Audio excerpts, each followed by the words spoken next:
லைனை மாற்றினதுக்கு அப்புறம் தான் அவர் திருப்தி ஆனார்னு நினைக்கிறேன். கரெக்டா? இல்லை இல்லை, தப்பு இல்லை.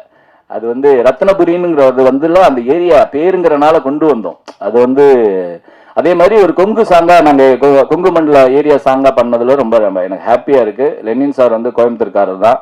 இதுக்கு இவரோட பேக்ரவுண்ட்லாம் கேட்டிங்கன்னா வேற லெவல். அதே மாதிரி வினோத் சார் வந்து அவரோட பர்சனல் லைஃப்பை ஒரு லவ் ஸ்டோரியாக எடுத்தாருன்னா கண்டிப்பா அது ஒரு மிகப்பெரிய ஒரு 96 படமா வரும். அது நான் பெரிய பிலீவ் பண்றேன். நான் சார் உங்களை பத்தி நான் கேள்விப்பட்டோன்னே நான் தான் சொன்னேன், சார் உங்க ஸ்டோரி நீங்க படமா எடுக்கிறீங்க, அது பெரிய வந்து வெற்றி படமா அமையும். அதே மாதிரி இந்த படத்தையும் வெற்றி படமா அமைக்கணும்னு நான் பிரஸையும் மீடியாவையும் கேட்டுக்கிறேன். February 6 with love red label 2 படமும் வருது. 2 படத்துலயும் நான் இருக்கேங்கிறதுல ரொம்ப சந்தோஷம். 2 படமும் பெரிய வெற்றி அடையணுங்கிறது நான் வாழ்த்துறேன்.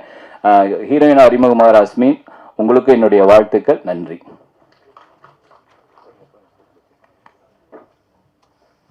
Thank you sir. ஏதாவது வாரத்தில் உங்கள் படம் வரலன்னா தான் சார் விஷயம். ஆல்மோஸ்ட் ஒரு 3 வருஷத்துக்கு முன்னாடி சார் சொன்ன மாதிரி எனக்கு அவர் தெரியும். அந்த க்ரோத் வந்து அது உண்மையிலுமே எனக்கு ரொம்ப சந்தோஷமா இருக்கு அந்த க்ரோத் பார்க்கும் போது. ஏன்னா எந்த படத்தில் எடுத்தாலும் மோகன்ராஜ்ன்ற பேரை ஸ்கிப் பண்ணவே முடியாது, அப்படி இருக்காரு. அதனால தான் அவர் பிஸியாக இருக்காரு. ஸோ இது வந்து நல்ல விஷயம்தான். நான் தப்பாலாம் சொல்லலை, அவங்க தப்பாக எழுத மாட்டாங்க, கவலைப்படாதீங்க. Okay, thank you. And then next வந்து நம்ம ஆர்ட் டைரக்டர் பிரகதீஸ்வரன். அவர் ஆக்சுவலாக வந்து அவர் படத்தில் ஆர்ட் டைரக்டராக கமிட் பண்ணல, நாங்கள் வேற ஒருத்தர் தான் கமிட் பண்ணோம். அவர் வந்து ஒரு வாரம் ஷூட் முடிச்சுட்டு அவர் வேற படம் இருக்குன்னு போயிட்டாரு. இந்த சின்ன படம்னு சொல்கிறாங்க இல்லைங்களா, அதோட பெரிய சாபக்கேடு என்ன அப்படின்னா, அதில் ஒர்க் பண்ணுறவங்க இதை வந்து ஆப்ஷனாக வச்சுப்பாங்க எப்பயுமே. அது நான் வந்து நிறைய பார்த்துட்டேன். இப்போ நம்ம ஏதாவது ஒரு ஷூட் பிளான் பண்ணுறோன்னு வச்சுக்கோங்களேன், அவங்க வந்து சார் நம்ம படம் ஷூட் இருக்கா, ஆமாம் சார் அப்படின்னு சொன்னோன்னு வச்சுங்களேன், இல்லை சார் எனக்கு அந்த படம் இருக்குது, முடிச்சுட்டு தான் வர முடியும் அப்படின்வாங்க. இல்லை ஷூட் நடந்துகிட்டே இருக்கும்போது சார் அந்த படத்துக்கு நான் போகணும் அப்படின்வாங்க. அது எல்லாம் ஒரே பேமெண்ட் தான் கொடுக்குறோம், பட் ஸ்டில் அந்த டிஃப்ரென்ஸ் வந்து இருந்துகிட்டே தான் இருக்குது. இதை நான் எதுக்கு சொன்னேன்னு எனக்கு தெரியல. Mister Pragatheeswaran, please come on to the stage. இவர் வந்து சூப்பராக ஒர்க் பண்ணுவாருங்க. நான் வந்து இவர் எனக்கு படத்தில் நடுவில் தெரியறதுக்கு முன்னாடியே தெரிஞ்சிருந்தா இன்னும் எஃபெக்டிவா என்னால் பண்ணிருக்க முடியும். பட் எங்கள் டீம் கூட ரொம்ப கஷ்டப்பட்டாரு. ஏன்னா நான் வந்து ப்ரொடியூசராக இருக்கும்போது நான் ஜஸ்ட் லைக் தட், இப்போ டைரக்டர் கூப்பிட்டு ஜென்ரலாக பட்ஜெட் கேட்டு பட்ஜெட் கொடுப்பாங்கன்னு நான் கேள்விப்பட்டிருக்கேன். பட் நான் அப்படி பண்ணல. இந்த படத்தோட பட்ஜெட் என்னன்னு டைரக்டருக்கு தெரியாது, யாருக்குமே தெரியாது, எனக்கு மட்டும்தான் தெரியும் இந்த படத்தோட பட்ஜெட் என்ன அப்படின்னு சொல்லிட்டு. இவர் வந்து இப்போ அடுத்த நாள் காலையில் நாளைக்கு ஷூட்டுக்கு இதெல்லாம் வேணும் அப்படின்னு சொன்னார்னா கேட்டோன்னே நாங்கள் கொடுத்துட மாட்டோம். நாங்கள் டைரக்டர் டிஓபிட்ட கேட்போம், என்ன ஃப்ரேம் வைக்க போறீங்க, என்ன ஷூட் பண்ண போறீங்க. இப்போ ஒரு 10 ஷேர் கேட்குறாரு அப்படின்னா டிஓபி வந்து ஃப்ரேமிங் வைக்க போறோம் அப்படின்னா சார் 5 ஷேர் போதும், அவ்வளோதான் கொடுப்போம். ஸோ அப்படிதான் வேலை செய்யணும்னு நான் நினைக்கிறேன் ஒரு ப்ரொடியூசராக இருக்கும்போது. ஸோ அப்படி பண்ணால் நம்ம காசு வந்து இன்னும் எஃபெக்டிவாக பண்ணலாம். பட் அது அன்னெசரி எக்ஸ்பென்சஸ் அதெல்லாம் வந்து நம்ம ஈஸியாக வந்து ஓவர் கம் பண்ணலாம். ஸோ பிரகதீஸ்வரன் எங்களுக்கு ரொம்ப ஹெல்ப் பண்ணாரு, சூப்பராக ஒர்க் பண்ணாரு. கடைசியில் நாங்கள் என்ன பேமெண்ட் வந்து கொடுத்தோமோ அதை வந்து சந்தோஷமாக வாங்கிட்டாரு. தேங்க்யூ. பேசுங்க. வணக்கம். படத்தில் என்னங்க சின்ன படம் பெரிய படம், எல்லா படமும் ஒன்று தானே. ஏன்னா எந்த படம் ஓடுன்னு இன்னைக்கு யாருக்குமே சொல்ல முடியாது. ஸோ படத்தில் சின்ன படம் பெரிய படம் அப்படின்றத பிரிச்சுலாம் பார்க்க வேணாம். எனக்கு இந்த படம் நல்லா ஓடுன்ற நம்பிக்கை நிறையா இருக்குது. என்னென்னா இவங்க ஒரு பேமெண்ட் கொடுத்தாங்க, நான் அதை வெளியில் கூட சொல்ல முடியாது. இல்லை நான் சொல்கிறேன். பட் என்னென்னா அதை பெருமையை ஏற்றுக்கிட்டேன் நான். ஏன்னா நம்ம வேலைக்கு தான் முக்கியத்துவம் கொடுக்கணும், இந்த பேமெண்ட்டுக்காக முக்கியத்துவம் கொடுத்து வரல. இந்த பேமெண்ட் வந்துட்டு நான் வளர வளர எனக்கு கிடைக்கும். அந்த பேமெண்ட்டுன்றது வந்துட்டு அதை பேசுகிறதே தப்புன்றேன் இந்த தொழிலுக்கு. ஏன்னா நம்ம சினிமாவை நேசித்து தான் வந்திருக்கோம், அதுக்காக சினிமாவுக்காக வேலை பார்ப்போமே, சினிமா நம்மளை தூக்கிட்டு போவோம், இந்த நம்பிக்கை தான், மற்றபடி வேறு எதுவும் இல்லை. Okay, thank you sir. இந்த மாதிரியே எல்லாம் இருந்துட்டா சினிமா சூப்பராக இருக்கும் சார். ஓகே, அஃப்கோர்ஸ் பேமெண்ட் முக்கியம்தான். பட் எது நம்ம ஃபர்ஸ்ட் பார்க்குறோம் அப்படின்றது ஒன்று இருக்கு. வாய்ப்பு தான் முதல். நீங்கள் கரெக்டாக உங்கள் வேலையை பண்ணிகிட்டே இருந்தால் பேமெண்ட்டு ஆட்டோமேட்டிக்காக வரும். நான் அப்படி தான் என்னோட பிஸ்னஸை ஹேண்டில் பண்ணுறேன். நான் ஒரு 10 வருஷம் வேலை செஞ்சேன். அந்த 10 வருஷமும் நான் வந்து சம்பளத்துக்காக எந்த கம்பெனியும் மாறுறது அந்த மாதிரி நான் பண்ணதே கிடையாது. நான் என் வேலையை ஹானஸ்ட்டாக பண்ணிகிட்டே இருந்தேன். 10வது வருஷம் நான் என் பிஸ்னஸ் ஸ்டார்ட் பண்ணேன். அது ஸ்டார்ட் பண்ணுறது எனக்கு 9வது வருஷத்துக்கு கூட தெரியாது. ஸோ கரெக்டாக வேலை செஞ்சுட்டே இருந்தால் ஆட்டோமேட்டிக்காக நமக்கு நடக்க வேண்டியது நடக்கும், ஹானஸ்டாக இருந்தால். ஸோ நெக்ஸ்ட் நம்ம படத்தோட ஹீரோயின் அஸ்மின். ஸோ இவங்க வந்து பேசிக்கலாக ஃப்ரம் கேரளா. இவங்களுக்கு முன்னாடி நாங்கள் ஒரு 5 ஹீரோயினை செலக்ட் பண்ணி அதுக்கப்புறம் அவங்க பண்ண முடியாமல் அதில் ஒருத்தவங்க ஒரு நாள் ஷூட் பண்ணி அவங்க திருப்பியும் கண்டினியூ பண்ணாமல் இவங்க வந்து 6ஆக வந்தாங்க. அதனால அவங்களுக்கு 6 சாமின் பேரே வச்சிருக்கோம். 5 பேரை கொண்டுட்டு வந்தாங்க அப்படின்னு சொல்லிட்டு. இதை வேற அவங்க பெருமையாக சொல்லுவாங்க. ஏன்னா அவங்களுக்கு கொண்டுட்டு வந்தானா அர்த்தம் தெரியாது. வெளியே போயிட்டு நான் 5 பேரை கொண்டுட்டு வந்தோம் அப்படின்னு சொல்லுவாங்க. சத்தமாக சொல்லாதம்மா பிடிச்சிட்டு போயிடுவாங்க. ஸோ அந்த மாதிரி ரொம்ப ரொம்ப நைஸ் கேர்ள். ஷூட்டிங்க்கெல்லாம் கரெக்டாக ஆன் டைமுக்கு வந்துடுவாங்க. S right, yeah, on time வந்துடுவாங்க. எந்த பிரச்சனையும் கிடையாது. கேரவன் கேட்க மாட்டாங்க, அசிஸ்டன்ட் கேட்க மாட்டாங்க. ப்ரொடக்ஷனில் என்ன ஃபுட்டு கொடுக்குறோமோ அதுதான் சாப்பிடுவாங்க. நல்ல சாப்பாடு தான் கொடுத்தோம் எல்லாத்துக்குமே. ஸோ ப்ளீஸ் கம் அஸ்மின்.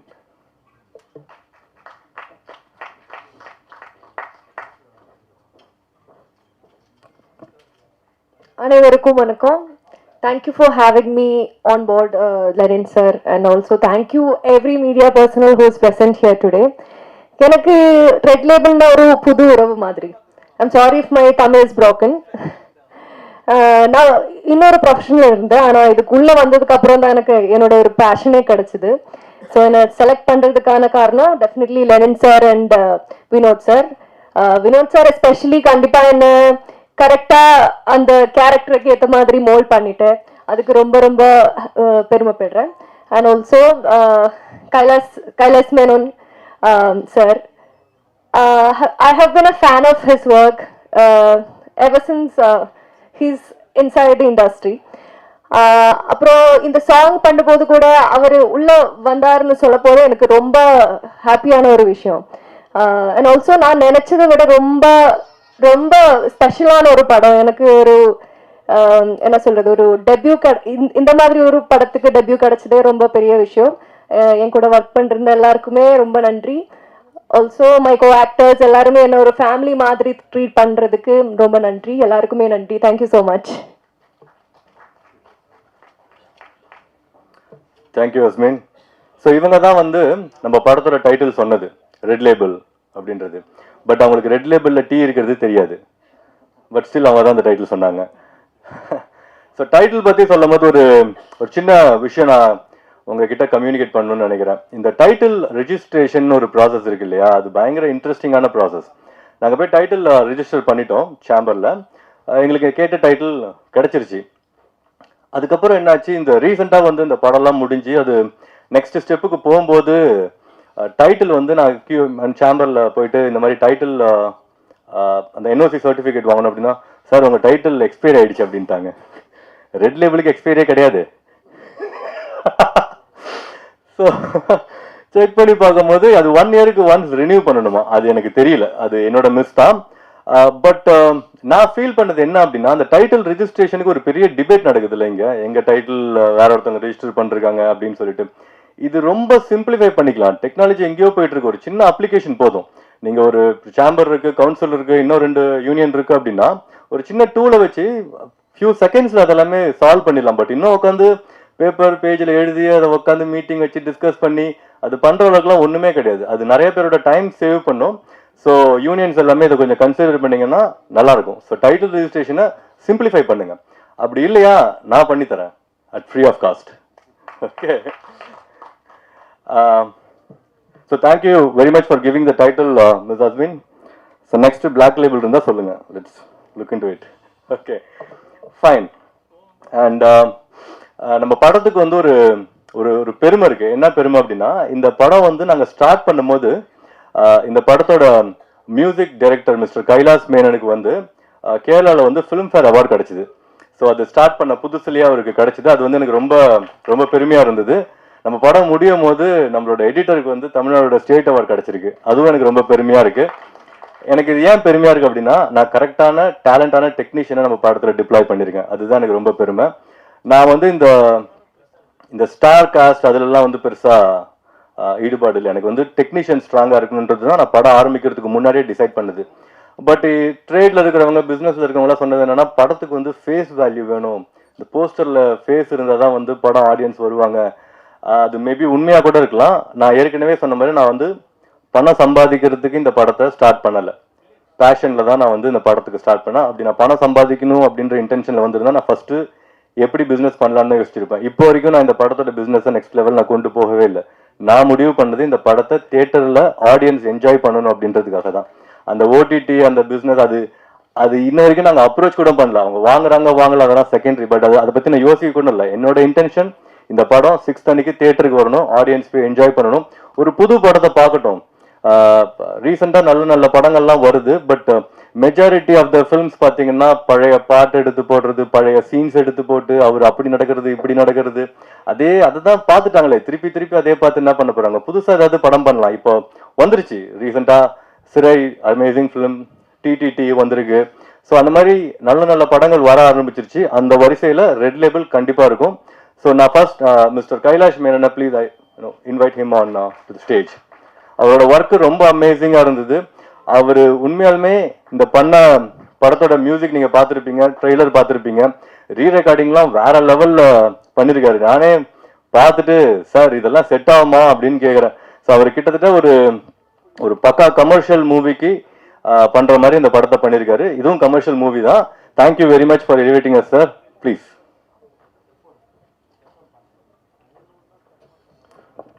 எல்லாருக்கும் வணக்கம். நானும் வந்து கேரளாவிலிருந்து தான். என்னோட first Tamil movie and I'm very happy to work with a wonderful team. அதில் 2 பேர் தான் என்னோட ஃபேவரட்டாக மாறிடுச்சு. ஒன்று வந்து actor producer Lenin sir and அவர் டைரக்டர் வினோத் சார். எனக்கு இது வந்து ரொம்ப கம்ஃபர்டபுளான ஜேர்னி. நான் ஃபர்ஸ்ட் டைம் தமிழுக்கு வரும்போது நான் ரொம்ப கொஞ்சம் பயம் இருந்தது எனக்கு. ஏன்னா டோட்டல் கல்ச்சர் டிஃப்ரென்ஸ் இருக்குது, இண்டஸ்ட்ரி இஸ் டோட்டலி டிஃப்ரெண்ட். அப்போ ஒர்க் பண்ணுறது கஷ்டமாக இருக்கும்னு நினச்சேன். ஆனால் அங்கே ஒர்க் பண்ணுறதை விட ரொம்ப ஈஸியாகிடுச்சு இங்கே வந்து. ஏன்னா அதோட மெயின் ரீசன் வந்து இங்கே வந்து இன்னும் ரெஸ்பெக்ட் இன்னும் அதிகமாக கொடுக்குற மாதிரி இருந்துச்சு எனக்கு. மியூசிக்கெல்லாம் அவ்வளோ இம்பார்ட்டன்ஸ் கொடுத்து ரொம்ப இம்பார்ட்டன்ஸ் கொடுத்து தான் இங்கே ஒர்க் பண்ணுறது. அப்போ அந்த ஒரு ஆர்டிஸ்ட்டுக்கு கிடைக்கிற ரெஸ்பெக்ட் எப்பவும் வந்து இங்கே முன்னாடி சொன்ன மாதிரி பணத்தை விட நமக்கு அதுதான் ரொம்ப ஒர்க் பண்ணுறதுக்கான ஒரு மோட்டிவேஷன். அதுவும் ஈக்குவலி பேஷனேட்டான ஒரு டைரக்டர் அண்ட் ஈக்குவலி பேஷனேட்டான ஒரு ஆக்டர் ப்ரொடியூசர். இப்போ 2 பேருமே வந்து எனக்கு கம்ஃபர்டபுளாக இருந்துச்சு. எனக்கு யூஸ்வலி வந்து டைரக்டர் கூட கம்ஃபர்டபுள் ஆகும்போது ப்ரொடியூசர் கூட மேபி கொஞ்சம் ஒரு கிளாஷ் வரும். இது எனக்கு வந்து அப்படி எந்த இஷ்யூவும் நடக்கலை. ரொம்ப கம்ஃபர்டபுளான ஒரு ஜேர்னி. அண்ட் 2-3 இயர்ஸாக இந்த ஜேர்னி போயிட்டுருக்கு. எனக்கு இப்போ கொஞ்சம் சேடாக இருக்குது இந்த ஜேர்னி. இப்போ இந்த படத்தோட முடிய போகிற மேபி நெக்ஸ்ட் படத்துலேருந்து ஆரம்பிக்கலாம். அப்புறம் இன்னொரு விஷயம் வந்து இந்த படத்தோட சாங்ஸ் எழுதின மோகன்ராஜ் எனக்கு அவரும் ரொம்ப கம்ஃபர்டபுளாக இருந்தது. ஏன்னா ஃபர்ஸ்ட்டு இவர் ரொம்ப எக்ஸ்பீரியன்ஸ்டான ரைட்டர். இப்போ நான் இங்கே வரும்போது எப்படி இருக்குன்னு ஒரு சின்ன கன்ஃபியூஷன் இருந்தது. பட் ஒர்க்கிங் வந்து ரொம்ப ஈஸியாக இருந்தது. அப்புறம் அவர் கொடுக்குற வார்த்தைகள் எல்லாம் எனக்கு ரொம்ப பிடிச்சது. அண்ட் டைரக்டர் சாரோட contribution also help a lot. And singers Kavitha Gopi, then Velmurugan and Chinmayi, இவர் 3 பேரும் வந்து ரொம்ப அழகாக அந்த சாங் அவுட்புட் எனக்கு கொடுத்தது. ரொம்ப ஹாப்பியாக இருந்தது. அப்புறம் ஹீரோயின் யாஸ்மின் எனக்கு முன்னாடியே தெரியும். இந்த படத்தில் ஹீரோயின் யாருன்னு கேட்டால் உங்கள் ஃப்ரெண்டு தான். அப்போ என்னோட ஃப்ரெண்டா? எந்த ஃப்ரெண்டு? அப்போ யாஸ்மின் வந்து ஆக்ட்ரஸ். எனக்கு அவர் சிங்கராக தான் தெரியும்.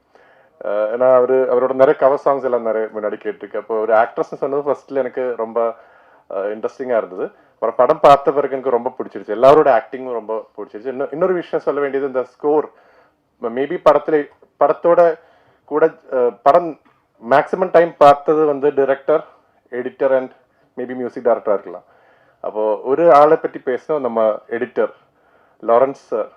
அவர் இந்த படத்தை வந்து ரொம்ப கிறிஸ்பாக எடிட் பண்ணியிருக்கு. அதுதான் எனக்கு மியூசிக் பண்ணும்போது மியூசிக்கான ஸ்பேஸ் கரெக்டாக இருந்தது. அதுக்கப்புறம் அவரோட எடிட்டிங் வந்து எந்த சீனுமே வந்து நமக்கு லேக் இருக்கிற மாதிரி ஃபீல் ஆகலை. இப்போ அதுக்கு வந்து அவரோட கான்ட்ரிபியூஷன் ரொம்ப அதிகமாக இருக்குது. அப்போது February 6th இந்த படம் ரிலீஸ் ஆகும்போது எல்லாரும் பார்த்து எல்லாருக்கும் பிடிக்கும்னு நினைக்கிறேன். Thank you very much.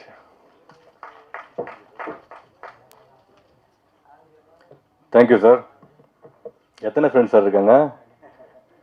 நீங்கள் அஸ்மின் சொன்னோடனே யாருன்னு கேட்டிங்களாமே. Okay, nice.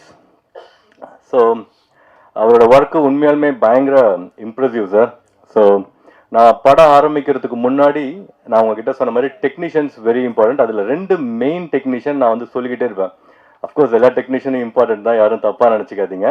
எனக்கு எடிட்டிங் அண்ட் மியூசிக் தான் ஒரு படத்துக்கு ரொம்ப இம்பார்ட்டன்ட், நான் ஸ்ட்ராங்காக நம்புவேன். ஆல்மோஸ்ட் மியூசிக் டைரக்டருக்கு அப்படின்றதுக்கான ஒரு லைம்லைட் எப்பயுமே இருந்துகிட்டே இருக்குது, ஒரு ஒரு அட்டென்ஷன் இருந்துகிட்டே இருக்குது. பட் எடிட்டருக்கு அது இல்லையோ அப்படின்ற மாதிரி எனக்கு ஒரு ஃபீல் இருக்குது. ஆனால் ஒரு படத்துக்கு ரொம்ப ரொம்ப இம்பார்ட்டன்ட் எடிட்டர் தான்.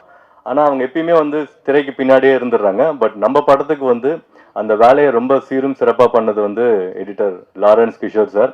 Very very talented. அவர் ஒர்க் பண்ணுற ஸ்டைலு ஸ்பீடு எனக்கு ரொம்ப பிடிக்கும். நான் அந்த படத்தோட ஒரு போர்ஷன் ஆஃப் எடிட் மட்டும் நான் உட்காந்துருந்தேன் ஃபைனல் படம் பார்க்கும்போது. அப்போ பார்த்துட்டே இருக்கும்போது, சார் இந்த இடத்துல ஒரு 10 செகண்ட்ஸ் லேக் இருக்குது அப்படின்னு அதை 2 செகண்ட்ஸ் ரிமூவ் பண்ணுவார். அந்த அளவுக்கு பயங்கர டேலண்டான எடிட்டர். இந்த படம் நான் ஆரம்பித்து ஃபஸ்ட்டு ஒரு 2-3 நாள் ரொம்ப புவராக தான் பெர்ஃபார்ம் பண்ணியிருந்தேன், அது எனக்கே தெரியும். அதை எடிட் பண்ணி பார்க்கும்போது டைரக்டர்கிட்ட சொல்லிட்டே இருப்பேன், சார் அது ரொம்ப புவராக இருக்குது, மேபி நம்ம ரீஷூட் பண்ணணும் அப்படின்னு. பட் அந்த செலவை எனக்கு வைக்காமல் அந்த சீனை எடுத்து படத்தை டிஸ்டர்ப் பண்ணாமல் எடிட்டர் எனக்கு ஹெல்ப் பண்ணிட்டாரு. அந்த மாதிரி எனக்கு நிறையா பண உதவி பண்ண Lawrence Kishore sir, please come on to the stage. அவர் ரீசெண்டாக இப்போ ஸ்டேட் அவார்டு வாங்கினதுக்கு hearty wishes from Red Label team sir. Your also part of team, but still please. எல்லாருக்கும் வணக்கம். எல்லாம் நல்லா பேசிட்டீங்க. நான் எதுவுமே ப்ரிப்பேர் பண்ணல இன்னைக்கு, ஏன்னா நம்ம லாஸ்ட் ப்ரெஸ் மீட்ல நான் சொல்ல வேண்டியது எல்லாமே சொல்லிட்டேன். பட் இருந்தாலும் again thank you so much sir. Producer, actor, இன்னைக்கு ஆங்கர் சார். பல ரூபம் எடுப்பார், எல்லாத்துலேயும் பர்ஃபெக்டாக பண்ணுறாரு. ஏதோ ப்ரொஃபஷனல் ஆங்கர் மாதிரி ஆங்கர் பண்ணிட்டு இருக்காப்புல. ஸோ வாழ்த்துக்கள் சார். அவர் கான்ஃபிடன்ஸ் லெவல் எனக்கு எப்பவுமே ரொம்ப பிடிக்கும். நான் லாஸ்ட் டைம் நிறைய சொன்னேன், அவர் படத்தை இந்த டைமில் எடுத்து முடிச்சாரு, இந்த டைமில் ரிலீஸ் பண்ணணும்னு பிளான் பண்ணார். இப்போ Feb 6th ரிலீஸ்க்கு வந்துருச்சு. So congratulation sir. And as a ப்ரொடியூசராக ஒரு டெக்னீஷியனுக்கு எவ்வளோ ரெஸ்பெக்ட் பண்ணமோ அதோட அதிகமான லெவலில் ஒரு டெக்னீஷியன் ரெஸ்பெக்ட் பண்ணுற ஒரு ஆக்டர் அண்ட் ப்ரொடியூசர். அண்ட் சம்பளமாக இருக்கட்டும் சரி, எல்லா விதத்துலையும் ரெஸ்பெக்ட் பண்ணி நம்மளுக்கு நல்ல ஒரு அங்கீகாரத்தை கொடுக்குறாப்புல. So thank you so much. And நான் இப்படியே லைனாக வந்துடுறேன். மோகன் அண்ணா என்னோட காலேஜ் சீனியரு. அண்ணாவும் அக்காவும் எனக்கு ரொம்ப க்ளோஸ் ஃப்ரெண்ட்ஸ் அப்பத்துலேருந்து, காலேஜ் படிக்கும்போது வந்து. அண்ட் நான் ஃபஸ்ட்டு ஒரு ஆல்பம் மியூசிக் வீடியோ காலேஜ் படிக்கும்போது எடுத்தேன், அதுக்கு அண்ணா தான். அப்போ நான் அண்ணாட்ட கேட்டேன், அண்ணா இந்த இது மட்டும் ஒரு சாங் மட்டும் எழுதி கொடுத்தீங்கன்னா, ஏதோ ஒரு மாற்றம் அந்த பாட்டு பேர்னா நீங்கள் தான் எழுதி கொடுத்தீங்க. So thank you so much. அண்ணா ஒரு லக்கி சாம், எந்த படத்தில் இருக்காது அந்த படம் hit. And Pon Parthiban sir again அடுத்த ஒரு லக்கி சாம். அவர் எந்த படம் பண்ணுறாரோ அந்த படம்லாம் ஒரு ஹிட்டு கண்டென்ட்ல தான் இருக்கும். So thank you sir. And Kailash brother wonderful. நான் மியூசிக் ஒரு 10th மியூசிக் எப்பவுமே இது பண்ணும்போது ஒரு ஸ்கோர் வச்சுட்டு தான் இது சீன் ரெஃபரன்ஸே காட்டுவேன். ஸோ நான் வச்சுட்டு காட்டும் போது எனக்கு அது திருப்பி வரும்போது ஒரு சில டைமில் மிஸ் ஆகிடும். நம்ம ஒரு இதில் பண்ணியிருப்போம், டெம்ப் மிஸ் ஆகிடும்.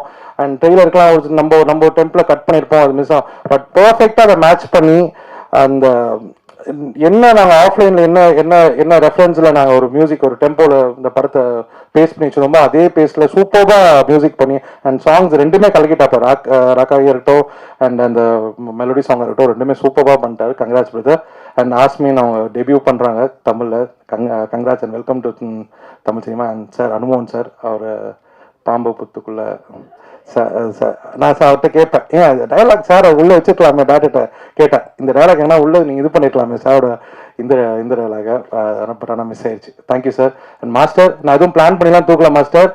அவங்க வந்து ஃபுட்டேஜ் அவ்வளோதான் இருக்குன்னு நினச்சி நான் வந்து சரி ஓகே இதோட கேப்பாக இருக்கேன்னு சொல்லிட்டு ஒரு சீனை ட்ரிம் பண்ண வேண்டியது. ஸோ அதை தூக்கி ஒரு மாண்டேஜ் சொல்லிவிட்டேன். ஸோ நெக்ஸ்ட் டைம் என் மேலே எந்த தப்பும் இல்லை, நீங்கள் என் மேலே கோவப்படாதீங்க.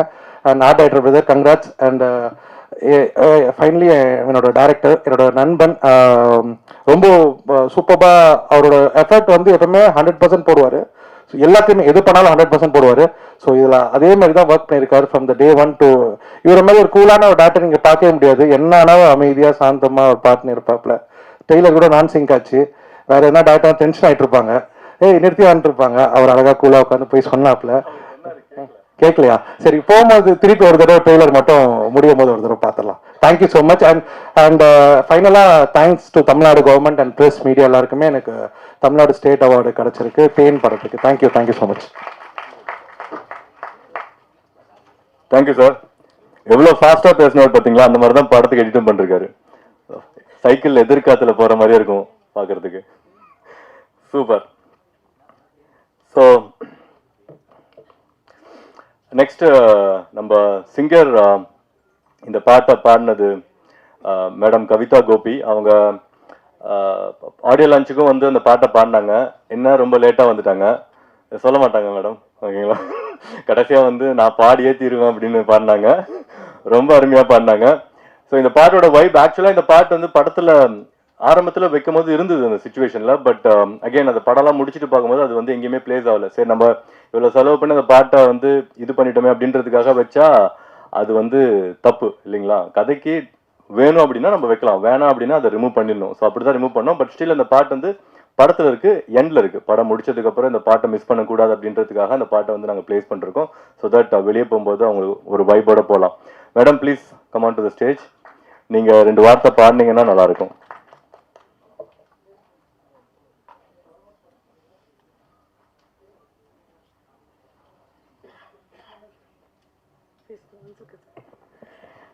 Good evening.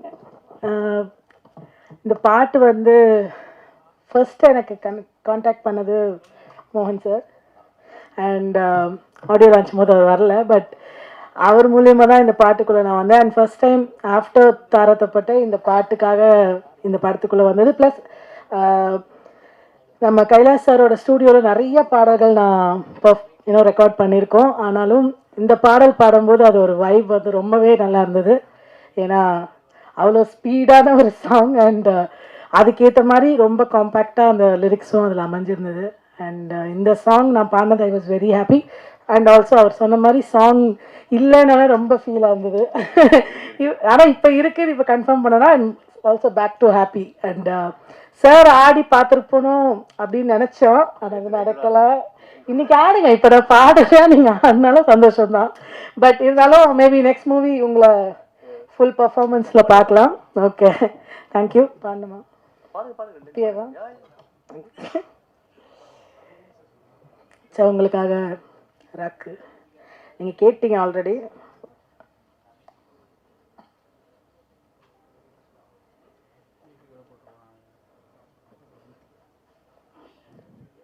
வாங்கண்ண பொங்கண்ண மரியாதையா, பேசுற ஊரு இது நீ பாறையா, நட்டோடு வந்துட்டா அந்த கொட்டு, தப்புன்னு தொட்டுட்டா தலைய வட்டும், சேர நாடு வந்து சேர்ந்து பாரு, மோதி பார்த்து நீயும் தோத்து ஓடு, சொத்து பத்த இங்க ஒன்னா சேரும், தேரோடு திருவிழா வந்து கொண்டாட்டா, ரெட்ட தரகட்டா ரெட்ட தரகட்டா ரெட்ட தரகட்டா ரகட ரகட ரகட ரகட ரெட்ட தரகட்டா ரெட்ட தரகட்டா ரெட்ட தரகட்டா ரகட ரகட ரகட ரகட ராக்கு ராக்காச்சி போடு வெடி, மேல வந்தாச்சு புழுதி கொடி, கொங்கு நாட்டோடு விட்டுப்படி, ரத்தின புரி வந்தா தோல ஊரி, ஓம்பம்ப ஏத்தி வை ஊர்வம்ப தள்ளி வை, வெளிச்சம் கொடுக்கும் எதிர போல மனச வை, நட்புக்குள் வெட்ட வை கம்பீரமா கால வை, தடைகள் கூட தடங்களாக எட்டு வை,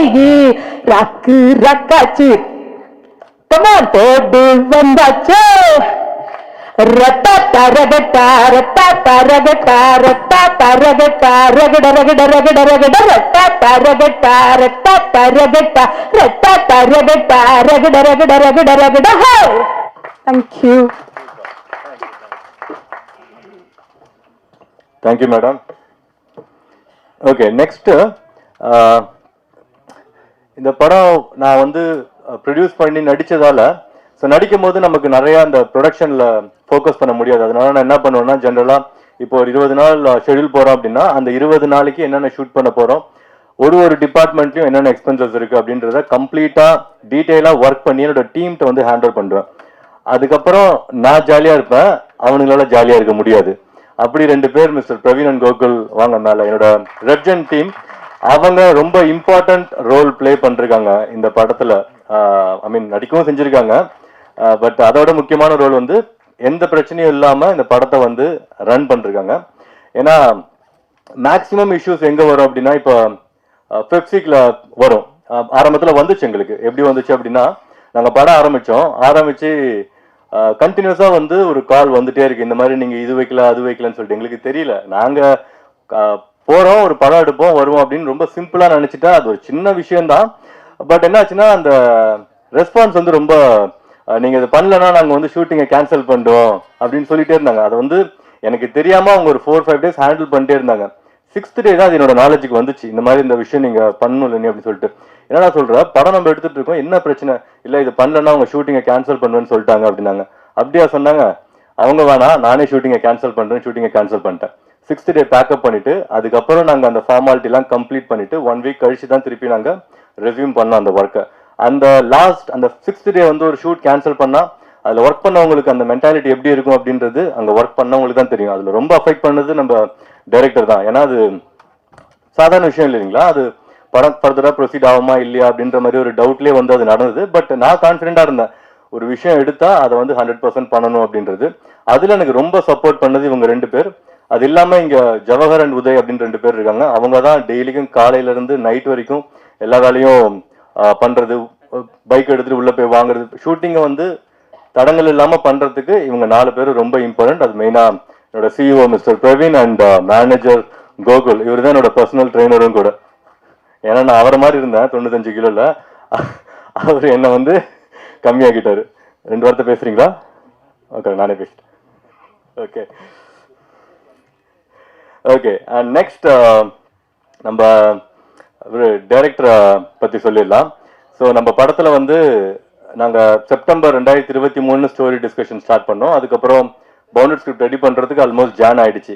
அந்த பவுண்டட் ஸ்கிரிப்ட் ரெடி பண்ணி பிரிண்ட் பண்ணி டேபிளில் வச்சுட்டு அதுக்கப்புறம் தான் நாங்கள் டேரக்டரை வந்து சூஸ் பண்ணோம் ஜான் 2024. ஸோ அவர் செலெக்ஷன் க்ரைட்டீரியா ரொம்ப சிம்பிள். 10 மணிக்கு வர சொன்னோம், ஷார்ப்பாக 10 மணிக்கு வந்தார். அதுக்கு முன்னாடி நாங்கள் சொன்ன முக்கால்வாசி டேரக்டர் வரல ஆன் டைம்.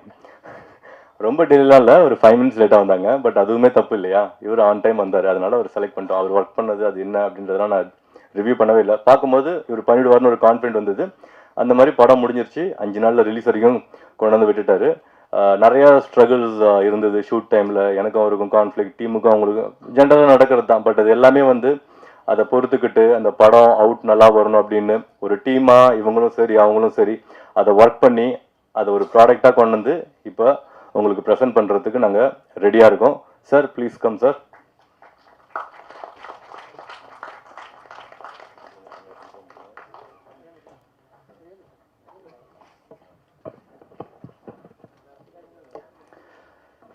நன்றி ப்ரெஸ் அண்ட் மீடியா, உங்கள் எல்லாருக்கும் நன்றி. நான் நிறைய பேச விரும்பல, என்னென்னா எல்லாரை பற்றியும் நான் நிறைய பேசிட்டேன், நிறைய நன்றி சொல்லிட்டேன். February 6 red label movie release ஆகுது. உங்கள் எல்லாரோட சப்போர்ட் வேணும். அப்கமிங் டீம், அப்கமிங் ஆர்டிஸ்ட், அப்படி உங்களுக்கு தெரியாது இந்த படம் பார்க்கும்பொழுது ஒரு நீட்டான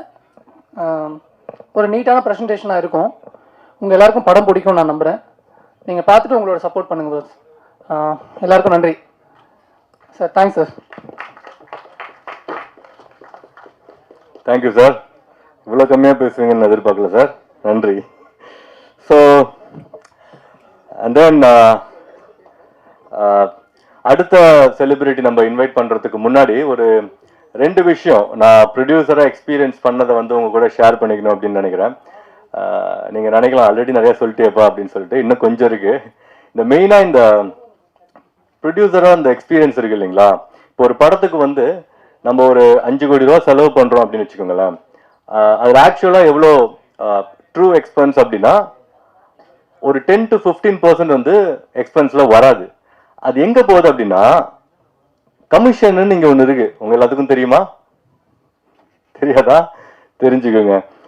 அதில் போகுது. அது வந்து எனக்கு தெரியும். இப்போ ஃபார் எக்ஸாம்பிள் நான் ஃபர்ஸ்ட் வந்து இந்த 4 ஷெடியூலுக்கு வந்து நான் 4 யூனிட்டை சேஞ்ச் பண்ணேன்.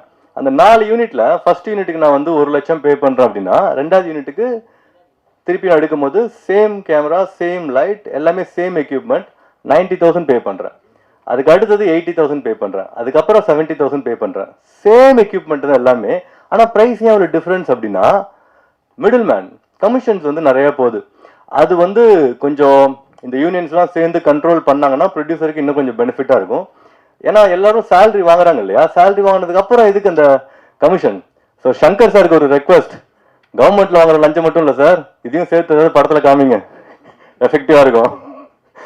ஓகே, ஸோ அந்த மாதிரி எல்லாத்துலேயுமே இருக்குது சார். ஆக்சுவலாக உங்களுக்கு அதுக்கும் தெரியும்னு நினைக்கிறேன். இதை நான் வாய்ஸ் அவுட் பண்ணணும்னு நீங்கள் நினைக்கிறேன்.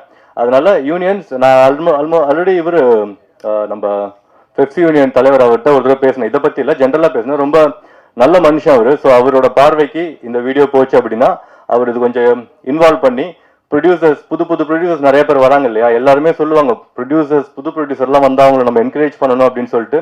அந்த கல்ச்சர் இங்கே இருக்கான்னு கேட்டால் எஸ் இருக்கு, பட் நாட் டு எக்ஸ்டென்ட். ஒரு சர்டன் லிமிடேஷன்ஸ் இருக்கு. இந்த மாதிரி விஷயங்கள்லாம் கொஞ்சம் கண்ட்ரோல் ஆச்சுன்னு வச்சுக்கோங்களேன், படத்துக்கு வந்து இன்னும் எஃபெக்டிவா செலவு பண்ணலாம். இப்போ நான் உங்களுக்கு வந்து ஒரு அமௌண்ட் பே பண்றேன், இப்போ நீங்க வேலை செய்றீங்க, நான் உங்களுக்கு ஒரு காசு தரேன் அப்படின்னா, உங்களுக்கு நான் 100 ரூபா தரேன் அப்படின்னா அந்த 100 ரூபா உங்களுக்கு தான் வரணும், வேற யாருக்கும் அதுல பாதி போகக்கூடாது. ஏன்னா அவங்க வேலை செய்யறதுக்கும் அவங்க நான் காசு தரேன். ஓகே, ஸோ இந்த மாதிரி விஷயங்கள்லாம் கொஞ்சம் கண்ட்ரோல் பண்ணுங்க சார், இன்னும் எஃபெக்டிவா படம் பண்ணலாம். நெக்ஸ்ட் படம் பண்ணும்போது எனக்கு கொஞ்சம் ஹெல்ப்ஃபுல்லா இருக்கும்.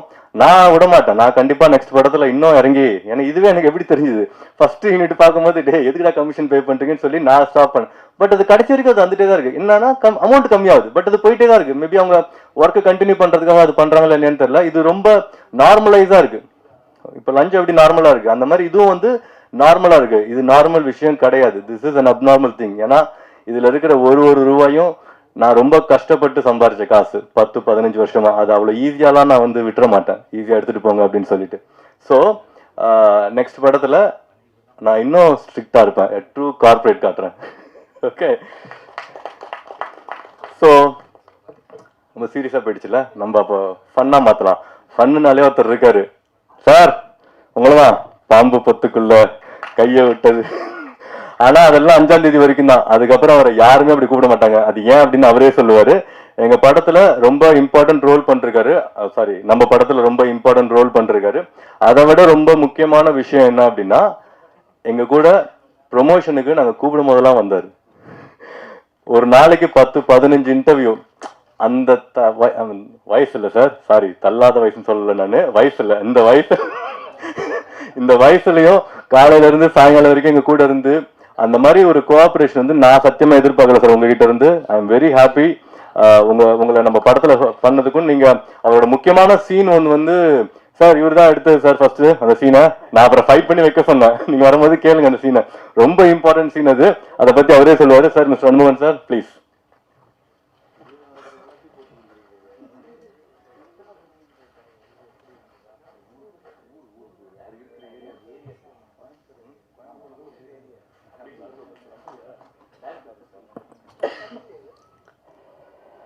மீடியா நண்பர்கள் அனைவருக்கும் வணக்கமுங்க. அதாவது சினிமாவுடைய வெற்றிக்கு, ஒரு படம் வெற்றி அடையணும் அப்படின்னா அதுக்கு முன்னோட்டம் விடுறது அப்படின்றது வந்து நீங்கள் தான். ஏன்னா உங்கள் கையில் தான் இருக்குது. உங்கள் விமர்சனங்களை பொறுத்து தான் தியேட்டரில் க்ரௌடு கூடிகிட்டே போகும். நிச்சயமாக இந்த படம் பார்த்ததுக்கு பிறகு ப்ரிவ்யூ எப்போ போடுறீங்க உங்களுக்கு? 5ஆம் தேதி பார்த்துட்டு நிச்சயமாக உங்களுக்கு பிடிக்கும். விமர்சனங்களும் நல்லா எழுதுவீங்க, நம்பிக்கை இருக்குது. இந்த படத்தை பொறுத்த வரைக்கும் டோட்டல் யூனிட்டுக்கு நான் நன்றி கடன் பட்டவன். காரணம் வந்து சினிமா என்பது எப்போ முதல் ஆரம்பித்தாங்களோ அந்த சினிமாவை எப்படி வந்து எடுக்கணுங்கிற ஒரு வரைமுறை இருக்குது. அந்த வரைமுறையை ஃபாலோ பண்ணவர் தான் இந்த ப்ரொடியூசர். அதான் அந்த காலத்தில் சினிமா ஆரம்பிக்கிறது முதல்ல வந்து கதையை தான் செலக்ட் பண்ணுவாங்க. ஒரு தயாரிப்பாளர் கதையை கேட்பார், பணம் போடுறோம் முதல் கதையை கேட்பார். இந்த கதை அவருக்கு பிடிச்சதுன்னா இந்த கதைக்கு யார் வந்து திரைக்கதை வசனம் எழுதுனாங்கன்னா அடுத்த ஆளை பிடிப்பாங்க. கதை ரெடி ஆகுது, திரைக்கதை வசனம் எழுதும் யார் ரெடி ஆகுது. இப்போ இந்த 2 பேரும் ப்ரொடியூசரும் சேர்ந்து உட்காந்து இந்த கதையை திரைக்கதை எழுதும் 3 பேருமா சேர்ந்து இந்த கதையை யார் டைரக்ட் பண்ணால் நல்லாயிருக்கும். ஏன்னா லவ் ஸ்டோரியாக இருக்கலாம், ஃபேமிலி சப்ஜெக்டாக இருக்கலாம், ஆக்ஷன் மூவியாக இருக்கலாம், எது வேணாலும் இருக்கலாம். ஆனால் இதை யார் இயக்கினால் நல்லாயிருக்கும். அப்போ டைரக்டர் செலக்ட் பண்ணுறாங்க. ஆக கதை, திரைக்கதை வசனம், அதன் பிறகு இயக்குனர், இந்த 3 பேரும் சேர்ந்து ப்ரொடியூசர் உட்காந்துட்டு தான் இந்த கதைக்கு யார் ஹீரோ, அப்புறம் இந்த கதைக்கு ஹீரோயின் யார், அப்புறம் சப்போர்ட்டிங் கேரக்டர் யார், இந்த குரூப் உட்காந்து டிசைட் பண்ணி தான் ஒரு படம் எடுப்பாங்க. இதுதான் ஃபார்முலாவாக இருந்தது. ஆனால் இன்னைக்கு சினிமா ஒரே ஒரு ஹீரோ சொன்னால் போதும், அவர் சொல்கிறது தான் கதை, அவர் சொல்கிறது தான் ஷார்ட்டு, அப்படி ஆயிடுச்சு. உங்களுக்கெல்லாம் தெரியும். உண்மையிலேயே நாங்கள்லாம் டைரக்ட் பண்ணும்போது எந்த ஹீரோவும் எந்த ஹீரோயின் வந்து இன்டர்ஃபியர் ஆகவே மாட்டாங்க. நாங்கள் சொல்வதை மட்டும்தான் செய்வாங்க. அதனால அந்த காலத்தில் படம் ஹிட்டு. இன்னைக்கு எல்லாத்துலேயும் மூக்கம் நுழைக்கிறது செல்ஃபிஷ். என் சீன் நல்லா இருக்கும், நான் நல்லா இருக்கணும், இருக்கக்கூடாது. ஒரு திரைப்படம் என்பது எல்லாரையும் நம்பி, அந்த யூனிட்டியை நம்பி எடுக்கிறது தான் திரைப்படம். ஸோ செல்ஃபிஷை விட்டுறணும். நான் எந்த ஹீரோவாக இருந்தாலும் சரி, எந்த ஹீரோ தப்பாக நினச்சா எனக்கு இப்போ நான் கவலையப்பட மாட்டேன். எதற்கு சார், ஒரு படத்துடைய வெற்றி என்பது கதை தான். அதை எல்லாரும் நினச்சி பார்த்துக்கணும் முதல்ல. இப்போ வருங்காலத்தில் வர்ற எந்த இயக்குனராக இருந்தாலும் சரி, எந்த நடிகையாக இருந்தாலும் சரி, ஃபஸ்ட்டு கதை ஓகே ஆகணும். அந்த அளவில் கதையை முதல்ல சூப்பராக செலக்ட் பண்ணார் ப்ரொடியூசர்.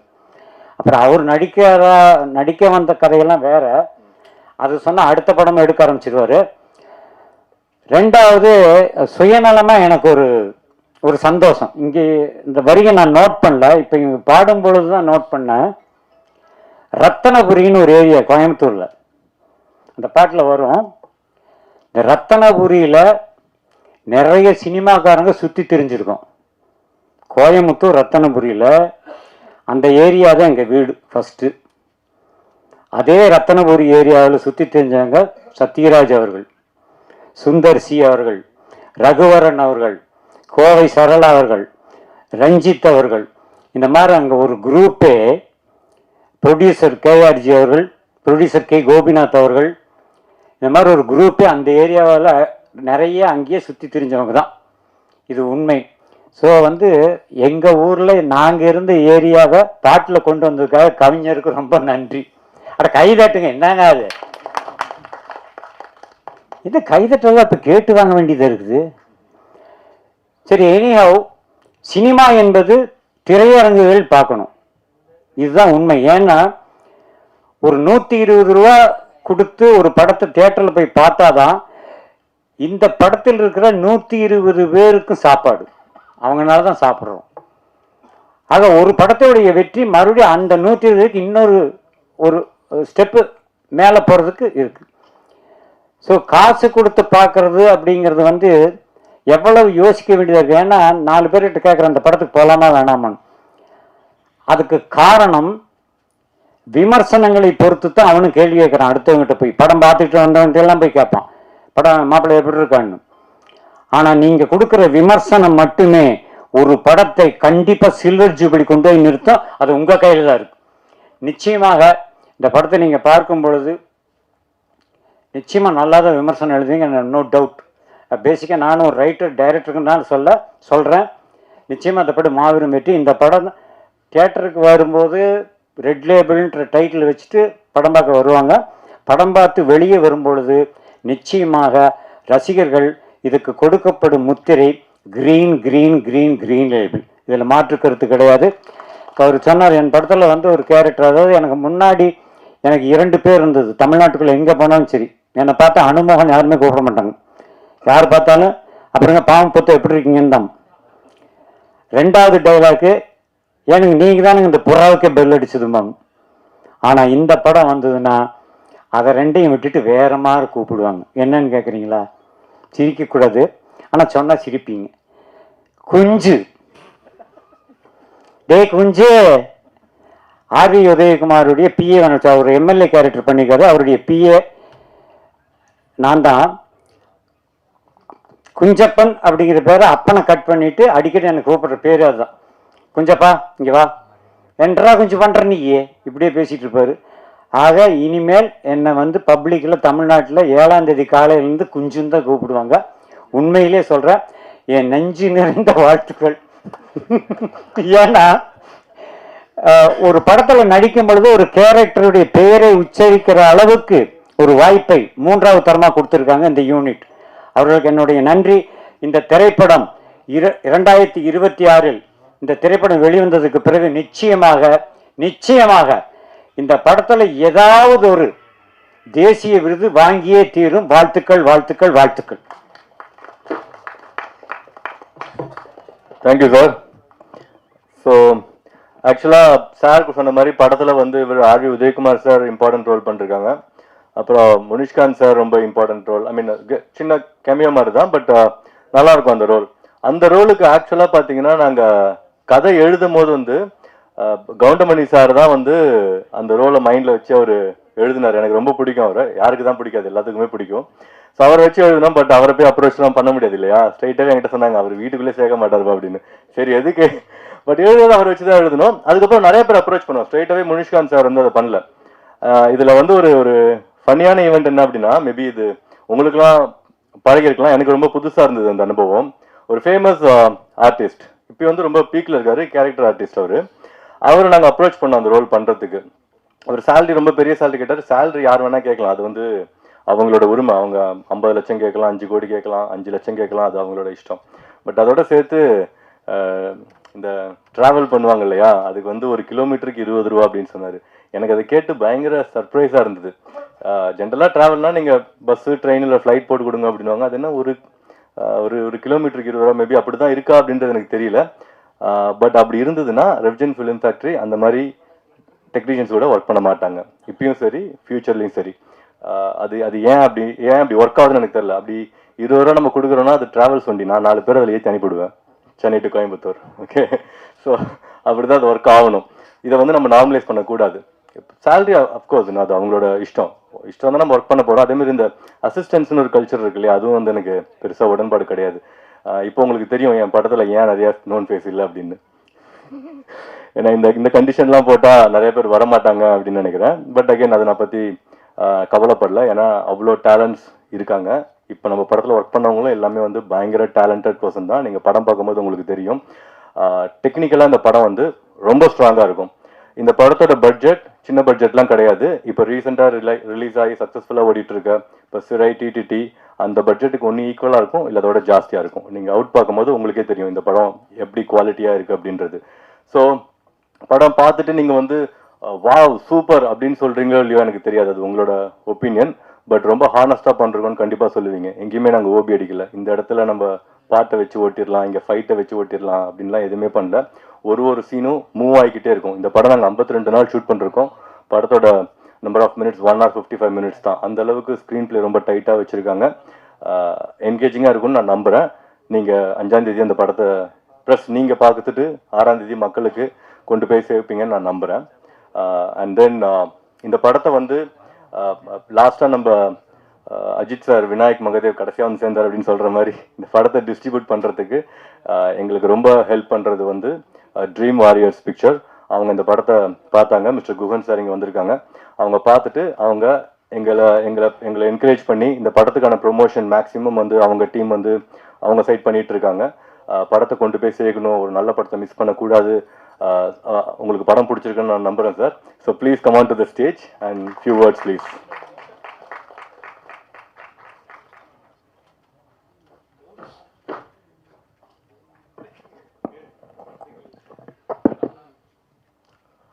பத்திரிகை ஊடகத்துறை நண்பர்கள் அனைவருக்கும் மாலை வணக்கம். ரெட் லேபிள் படத்தின் தொடக்கத்திலிருந்தே நீங்கள் ஒரு சுவாரஸ்யமாக தான் பார்த்துட்ருப்பீங்க. அதே மாதிரி தான் எங்களை மீட் பண்ணி அப்ரோச் பண்ணதுலேருந்து பார்த்தீங்கன்னா ரொம்ப இன்ட்ரெஸ்டிங்காக தான் எங்களோட ஜேர்னியும் இருக்குது. இதில் த்ரூ அவுட்டாக பார்த்தீங்கன்னா திரு லெனின் சார் அவரோட சின்சியாரிட்டி தெரியுது. அவர் புது ப்ரொடியூசராக மட்டும் இல்லாமல் இண்டஸ்ட்ரிக்கும் திரும்பி நம்ம முடிஞ்ச வரைக்கும் நம்ம கான்ட்ரிபியூட் பண்ணுவோம், இதில் இருக்கிற சரி தவறுகளை சுட்டி காட்டலாம் அப்படிங்கிற ஒரு நோக்கம் தான். சில நேரங்களில் அது அவருக்கு புதுசாக இருக்கலாம், சில நேரங்களில் இல்லை அடுத்த செட் ஆஃப் ஃபிலிம்ஸில் பண்ணுறப்போ அவருக்கு ஒரு எக்ஸ்பீரியன்ஸும் கிடைக்கும். So welcome sir, first of all welcome to Tamil cinema industry. அவரோட ஆட்டிடியூடு, அவரோட சினிமா ப்ரெசன்ஸ் ரெண்டுமே ஒன்று தான். நீங்கள் வாட் எவர் யூ சீயிங் இந்த ஸ்க்ரீன், அதே மாதிரி தான் அவரோட நிஜ வாழ்க்கையிலையும் அவர் என்ன மாதிரியான ஆட்டிடியூட் இருக்காரோ அதே தான் அவர். ஸோ எனக்கு ஒரு 2 முக்கியமான கருத்துக்களை பதிவு பண்ணணும்னு நினைக்கிறேன். அதுக்கு முன்னாடி ரெட் லேபிள் படத்தை பற்றி சொல்லலாம். ரெட் லேபிள் திரைப்படம் வந்து கிரைம் இன்வெஸ்டிகேட்டிவ் த்ரில்லர் ஜானரில் பண்ணியிருக்காங்க. டைரக்டர் KR வினோத் அவர்களுக்கு என்னுடைய மனமார்ந்த வாழ்த்துக்கள். எடிட்டர் லாரன்ஸ் அவர்களுக்கு வாழ்த்துக்கள். அப்புறம் கங்க்ராச்சுலேஷன் சார். இது எப்படி ட்ராவல் பண்ணியிருக்காங்க அப்படின்னு பார்த்தீங்கன்னா, முன்னாடி அனுமோகன் சார் சொன்ன மாதிரி கதை இலாக்காவிலிருந்து ஆரம்பிச்சிருக்காங்க. கதை இலாக்காங்கிறப்பவே நம்மளுக்கு டக்குன்னு ஏவி மெய்யப்ப செட்டியாரோட ஞாபகங்கள் தான் வருது, கேட்ட ஞாபகங்கள். அவர் கதை இலாக்காவை தேர்ந்தெடுத்து அவங்க ரைட்டிங் கம்ப்ளீட் பண்ணிவிட்டு அதுக்கப்புறமா தான் வந்து காஸ்ட் அண்ட் க்ரூ டிசைட் பண்ணி போகிற ஒரு ப்ராசஸ் இருந்துச்சு. அந்த ப்ராசஸை இந்த படத்துக்கு ஃபாலோ பண்ணியிருக்கிறது ரொம்ப மகிழ்ச்சிகரமாக இருக்குது. இது இது முன்னெடுத்து சென்ற அகைன் திரு லெனின் அவர்களுக்கு ப்ரொடியூசராக என்னோட வாழ்த்துக்களையும் வணக்கத்தையும் தெரிவிச்சுக்கிறேன். இதனோட மியூசிக் டைரக்டர் கைலாஷ் மேனன் அவர்களுக்கு என்னுடைய வாழ்த்துக்கள். சாங்ஸ் வெரி இன்ட்ரெஸ்டிங்காக இருக்குங்க சார். படத்தோட டிஓபி சதீஷ் மையப்பன் அவருக்கும் என்னுடைய வாழ்த்துக்கள். ரைட்டராகவும் பொன் பார்த்திபன் சாருக்கு இந்த நேரத்தில் என்னுடைய வணக்கத்தையும் வாழ்த்துக்களையும் தெரிவித்துக் கொள்கிறோம். கேஸ்ட் அண்ட் க்ரூவில் பார்க்குறப்போ ஹீரோவா லெனின் சார் அவருக்கு வாழ்த்துக்கள். ஆக்ட்ரஸ் லீடா அஸ்மின் அவர்களுக்கு என்னுடைய வாழ்த்துக்கள். அனுமோகன் சார் வாழ்த்துக்கள் சார். முனிஷ்காந்த் சார் மற்றும் ஆர் உதயகுமார் சார் எல்லாத்துக்கும் என்னுடைய வாழ்த்துக்களை தெரிவிச்சுக்கிறேன். இரண்டு முக்கியமான விஷயம் பேசணும்னு சொல்லி சொன்னேன். ஏன்னா இந்த மேடையே ரொம்ப இன்ட்ரெஸ்டிங்காக இருக்குது. இங்கே வந்து ஒரு சில திங்ஸை ஓப்பனாகவே பேசலாம் அப்படின்னு நினைக்கிறேன். இது வந்து கேள்வி பதில் விதமாக கொண்டு போகலாம்னு நினைக்கிறேன். இப்போது ஒரு திரைப்படம் வந்து வெற்றி பெறுவதற்கு எது காரணமாக இருக்கும், யார் ஆடியன்ஸ் அப்படின்னு சொல்லி கேட்டிங்கன்னா, இது எல்லா படத்துக்குமே இதுதான் எனக்கு நிறைய பேர் கேட்குற ஒரு கேள்வி. ஏன்னா டிஸ்ட்ரிபியூட்டராக இருக்கிறப்போ வந்து நம்ம பல திரைப்படங்களை கண்டினியூஸாக பார்த்துட்ருக்கோம். கண்டினியூஸாக ட்ரேடோட நம்பர்ஸ் எல்லாமே பார்த்துட்ருக்கோம். இந்த வாரம் என்ன படம் ஓடி இருக்குது, இந்த படம் என்ன மாதிரி படங்களுக்கு எவ்வளோ தேட்டர் கிடச்சிருக்கு, எவ்வளோ ஸ்க்ரீன் கிடச்சிருக்கு, எந்த மாதிரியான பெர்ஃபார்மன்ஸ் இருக்குது அப்படிங்கிறதுனால ஒரு ஆப்வியஸான ஒரு கொஸ்டின் தான். நான் உங்களுக்கு எல்லாத்துக்கும் தெரிஞ்சது தான், இருந்தாலும் நான் முடிஞ்ச வரைக்கும் எனக்கு தெரிஞ்ச இன்ஃபர்மேஷன் நான் ஷேர் பண்ணணும்னு நினைக்கிறேன். ஃபிலிம்ஸோட ஃபஸ்ட்டு ஆடியன்ஸுங்கிறதே வந்து அது வந்து நம்ம ஓகே அப்படின்னா நம்ம இண்டஸ்ட்ரி எந்த மாதிரியான இண்டஸ்ட்ரின்னு பார்த்தீங்கன்னா, நம்ம இண்டஸ்ட்ரி ரொம்ப கிளியராக ஹீரோ டிபெண்டான இண்டஸ்ட்ரி தான். அதில் எந்த மாற்று கருத்தும் இல்லை. ஒரு ஸ்டேட் ஒரு மாதிரி இருக்குது. தமிழ்நாடு பொறுத்த வரைக்கும் ஹீரோ ட்ரிவன் இண்டஸ்ட்ரியாக இருக்குது ப்ரெசன்ட்லி. ஆனால் இது மாறுமா அப்படின்னு கேட்டிங்கன்னா, கண்டிப்பாக மாறுறதுக்குண்டான எல்லா வாய்ப்புகளும் இருக்குது. அதுக்குண்டான முன்னோட்டமாக தான் பல படங்கள் இப்போ ரீசெண்டாக ஹிட்டான ஃபிலிம்ஸ் எல்லாமே அதுக்கு ஒரு முன்னோடியாக இருக்குது. சிறையாக இருக்கட்டும், இல்லை லப்பர் பந்தாக இருக்கட்டும், இல்லை அதுக்கு முன்னாடி மெட்ராஸ் மேட்னி, இந்த மாதிரியான சிறு படங்கள் பெரிய படங்கள்னு இல்லாமல் எல்லா படங்களுக்குமே ஒரு வரிசையாக ஒரு அங்கீகாரம் கிடைத்து கொண்டே வருது. நான் முக்கியமாக இந்த மாதிரியான ஒரு சேஞ்சஸும் இண்டஸ்ட்ரியில் நடந்துட்டுருக்கு. ஸோ அப்போ ஆடியன்ஸ் யார் அப்படிங்கிறத வந்து ஒரு டெஃபினட்டாக ஒரு கிளாரிட்டி இருக்குது. எந்த மாதிரியான ஏஜ் குரூப்புக்கு படம் எடுக்கிறோங்கிறது ரொம்ப முக்கியம். 15 வயசுலேருந்து 30-32 வயசு இவங்க தான் ஃபஸ்ட்டு கம் ஆடியன்ஸு. அவங்க வந்து ரொம்ப ஓப்பனாக வந்து எந்த படத்தையும் வந்து அவங்களுக்கு ஒரு அட்ராக்ஷன் ஒரு ஈகர்னஸ்க்கு தூண்டுதோ அந்த படத்துக்கு கண்டிப்பாக மிகப்பெரிய வரவேற்பு கொடுத்து அவங்க வந்து படத்துக்கு வந்து தேட்டரில் வந்து பார்ப்பாங்க. அதுக்கப்புறம் வேர்ட் ஆஃப் மவுத் ரொம்ப முக்கியம். வேர்ட் ஆஃப் மவுத் வந்து இன்றைக்கி லோக்கல் இன்ஃப்ளூயன்சர்ஸ் ரொம்ப முக்கியம். அந்த வகையில் பத்திரிகையாளர்களான உங்களை எல்லாத்தோட கான்ட்ரிபியூஷனும் ரொம்ப ரொம்ப முக்கியம். இன்னும் இது வலுவடைய போகுது அப்படிங்கிறதான் இந்த நேரத்தில் நான் தெரிவிக்கணும்னு நினைக்கிறேன். டிஜிட்டலாக இருக்கலாம், இல்லை வந்து பிரிண்ட் மீடியா, எல்லாருமே சேர்ந்து தான் சொல்கிறேன். அவங்களோட பங்களிப்பு வந்து எந்த ஒரு திரைப்படத்துக்குமே வந்து ரொம்ப முன்னோடியாகவும் இருக்க போது, ரொம்ப இன்ஃபர்மேட்டிவாகவும். இப்போ நீங்கள் நிறையா சேனல்ஸ் கவனிச்சிங்கன்னா யூடியூப் ரிவ்யூவர்ஸோட ஒரு செட் ஆஃப் ஃபாலோவர்ஸ் வச்சுட்டு அந்த படம் எப்படி இருக்குங்கிற கருத்தை வச்சும் படம் பார்க்குறாங்க. அந்த கண்டினியூஷன் கண்டிப்பாக இருக்கும். இது என்னோட ட்ரேட் அனாலிசிஸில் நான் சொல்கிற விஷயம். இது இன்னும் மேலும் இதை நோக்கி தான் போகும். அப்போ வந்து ஒரு திரைப்படத்தினுடைய ஆடியன்ஸ் யாருன்னு பார்த்தீங்கன்னா, ஹீரோ ட்ரிவன் இண்டஸ்ட்ரின்னு சொன்னேன். அப்போ வந்து முதல் ஆடியன்ஸ் வந்து கண்டிப்பாக அவங்களோட பெரிய ஹீரோனா டாப் 10 ஹீரோஸில் இருக்கிறவங்களுக்கு கண்டிப்பாக அவங்களோட ஃபேன்ஸ் தான் ஃபஸ்ட் ஹீரோவாக இருப்பாங்க. அதை தாண்டி வந்து அப்போ அந்த ஹீரோவை தாண்டி வேறு யாருமே பண்ண முடியாதா அப்படின்னா அப்படிலாம் கிடையாது. கதை பேஸ்டான ஃபிலிம்ஸ் எல்லாமே ஒர்க் ஆகும். அதனால் உங்களோட கதை இலக்காவை உறுதியாக வச்சுக்கோங்க, ரொம்ப ஸ்ட்ராங்காக வச்சுக்கோங்க. இங்கே குறிப்பிட்ட மாதிரி முக்கியமான அடுத்த இம்பார்ட்டண்டான இது வந்து பாடல்கள் வரியாக இருக்கட்டும். இப்போ பாரதி சார் மாதிரி பாடல்களாக இருக்கட்டும், வரிகளாக இருக்கட்டும். அதே மாதிரி கைலாஷ் மேனன் மாதிரியான மியூசிக்கோட அவுட்கம் வந்து ரொம்ப இம்பார்ட்டண்ட்டு. இன்றைக்கி ரீரிலீஸ் ஆகிற எல்லா படத்துலேயுமே வந்து பார்த்திங்கன்னா அவங்க உள்ள என்டர்டெயின்மெண்ட் பண்ணுறதே வந்து பாடல்கள் தான். அந்த பாடல்களில் தான் வந்து உள்ள என்டர்டெயின்மெண்ட் பண்ணி அவ்வளோ தூரம் கரகோஷம் பண்ணி அவ்வளோ ஆர்ப்பாட்டம் அவ்வளோ சந்தோஷத்தை பிரதிபலிக்கிறது வந்து பாடல்கள் தான். பாடல்கள் ரொம்ப முக்கியத்துவம் வாய்ந்தது. அது வந்து ப்ரொமோஷனாகவும் ஸ்பேஸ்மெண்ட்டாகவும் உங்களுக்கு ரொம்ப இம்பார்ட்டண்ட்டு. அதனால் இந்த இரண்டு விஷயத்தையும் முக்கியமாக கருத்தில் கொண்டு பண்ணுறப்போ ஒரு கூடுமான விரைவில் நம்ம ஒரு டார்கெட் ஆடியன்ஸ்னு சொல்லுவோம், அந்த ஆடியன்ஸை ரீச் பண்ண முடியும். சரி, அப்படின்னா எவ்வளோ ஆடியன்ஸ் வந்து பார்க்கணும் அப்படின்னு சொல்லி போட்டு இன்னொரு விகிதாச்சாரம் கேட்குது. அதனோட நம்பர்ஸ் பார்த்தீங்கன்னா நம்ம தமிழ்நாட்டோட டோட்டல் பாப்புலேஷன் வந்து அபவுட் 8 crore பாப்புலேஷன் இருக்கும். அப்போ 8 கோடி மக்கள் இன்ட்டு 200 நீங்கள் கணக்கு போட்டுக்கலாம். ஆனால் 8 கோடி மக்கள் வந்து படம் பார்க்குறாங்களா அப்படின்னு கேட்டிங்கன்னா இன்றைக்கி இருக்கிற சூழ்நிலையில் அவங்களுக்கு உண்டான என்கரேஜ்மெண்ட்டில் அந்த நம்பர் இல்லை. ஸோ அப்போ எத்தனை பேர் பார்த்தா ஒரு இன்ட்ரெஸ்டிங்காக இருக்கும் அப்படின்னா ஒரு அப்போது அதில் ஒரு 10% எடுத்தீங்க அப்படின்னா 80 லட்சம் பேர். 80 லட்சம் பேர் பார்க்கணுமான்னு கேட்டிங்கன்னா அந்தந்த பட்ஜெட்டை பொறுத்து அந்தந்த ஆடியன்ஸோட கவுண்ட் நீங்கள் பண்ணிக்கலாம். பட் குடும்பமான விரைவில் ஒரு நியூ ஃபிலிம்ஸ் நீங்கள் கொண்டு வரீங்க அப்படின்னா உங்களோட மினிமம் ஆஃப் அண்டர்ஸ்டாண்டிங்லேயே எவ்வளோ ஆடியன்ஸ் பார்க்கணுன்னா அட்லீஸ்ட் ஒரு 2 லட்சத்துலேருந்து ஒரு 5 லட்சம் ஆடியன்ஸாவது உங்களுக்கு படத்தை பார்க்கணும் அப்படிங்கிறது, which is nothing but closer to 1% தான். 1% கூட இல்லை, 1% 8 லட்சம், அதுக்கும் கம்மியாக தான் சொல்கிறேன். பட் 5 லட்சம் பேர் பார்க்குற அளவுக்கு உண்டான ஒரு திரைக்கதையை அமைச்சு அதுக்குண்டான பாடல்களை அமைத்து ஹிட்டு கொடுத்துட்டு நீங்கள் உள்ளே வரப்போ வந்து தேட்டர் என்ட்ரன்ஸ் வந்து உங்களுக்கு அருமையாக இருக்கும். இதுதான் பேசிக்கான ஒரு விஷயம். இதுதான் வந்து என்னோட அண்டர்ஸ்டாண்டிங்கில் இருக்கிற அந்த டார்கெட் ஆடியன்ஸோட ரீச்சிங் பாயிண்ட்டாக இருக்கும். இது பெரிய ஹீரோவுக்கும் அந்த பட்ஜெட்டுக்கும் பொருந்துமான்னு கேட்டிங்கன்னா பொருந்துறதுக்கு அவங்க ஆல்ரெடி இது எல்லாமே தாண்டி தான் வர்றாங்க. அதுக்கு மேலேயும் சில விஷயங்கள் அது வேணும். அதனால் அந்த டாப்பிக்கு நான் போகலை. ஸோ பேசிக்காக நியூ கமர்ஸுக்கு இதுதான் டார்கெட் ஆடியன்ஸ். இதுதான் முதல் கேள்வியோட பதில். இப்போ ரெண்டாவது ஒரு முக்கியமான விஷயத்தை ஒன்று சொல்லணும்னு நினைக்கிறேன். இது ரொம்ப இன்ஃபர்மேட்டிவாக தான் இருக்கும்னு நினைக்கிறேன். But please bear with me. Affordability of the audience என்ன மாதிரி இருக்கும் அப்படின்னு சொல்லி போட்டு கேட்குறாங்க. சினிமா வந்து மிகவும் அதாவது என்ன சொல்கிறதுனா மோஸ்ட் எக்கனாமிக்கலி அப்போ சினிமாவோட அஃபோர்டபிலிட்டி எந்த மாதிரி இருக்கும், சினிமாவோட பயணம் எந்த மாதிரி இருக்கும், சினிமாவோடைய எதிர்காலம் எந்த மாதிரி இருக்கும் அப்படிங்கிறது எல்லாமே இதில் ஒரு அடங்கின மாதிரியான ஒரு கேள்வி தான் அது. இருந்தாலும் நான் முடிஞ்ச வரைக்கும் நான் கவர் பண்ணுறதுக்கு பார்க்குறேன். ஃபஸ்ட்டு அதனோட ஃபஸ்ட் கொஸ்டினே வந்து அஃபோர்டபிலிட்டி தான். அஃபோர்டபிலிட்டினா என்ன அப்படின்னா எக்கனாமிக்கலி நம்ம வந்து ஒரு படத்துக்கு எவ்வளோ ஸ்பெண்ட் பண்ணுறோம் அப்படிங்கிறது ரொம்ப முக்கியம்.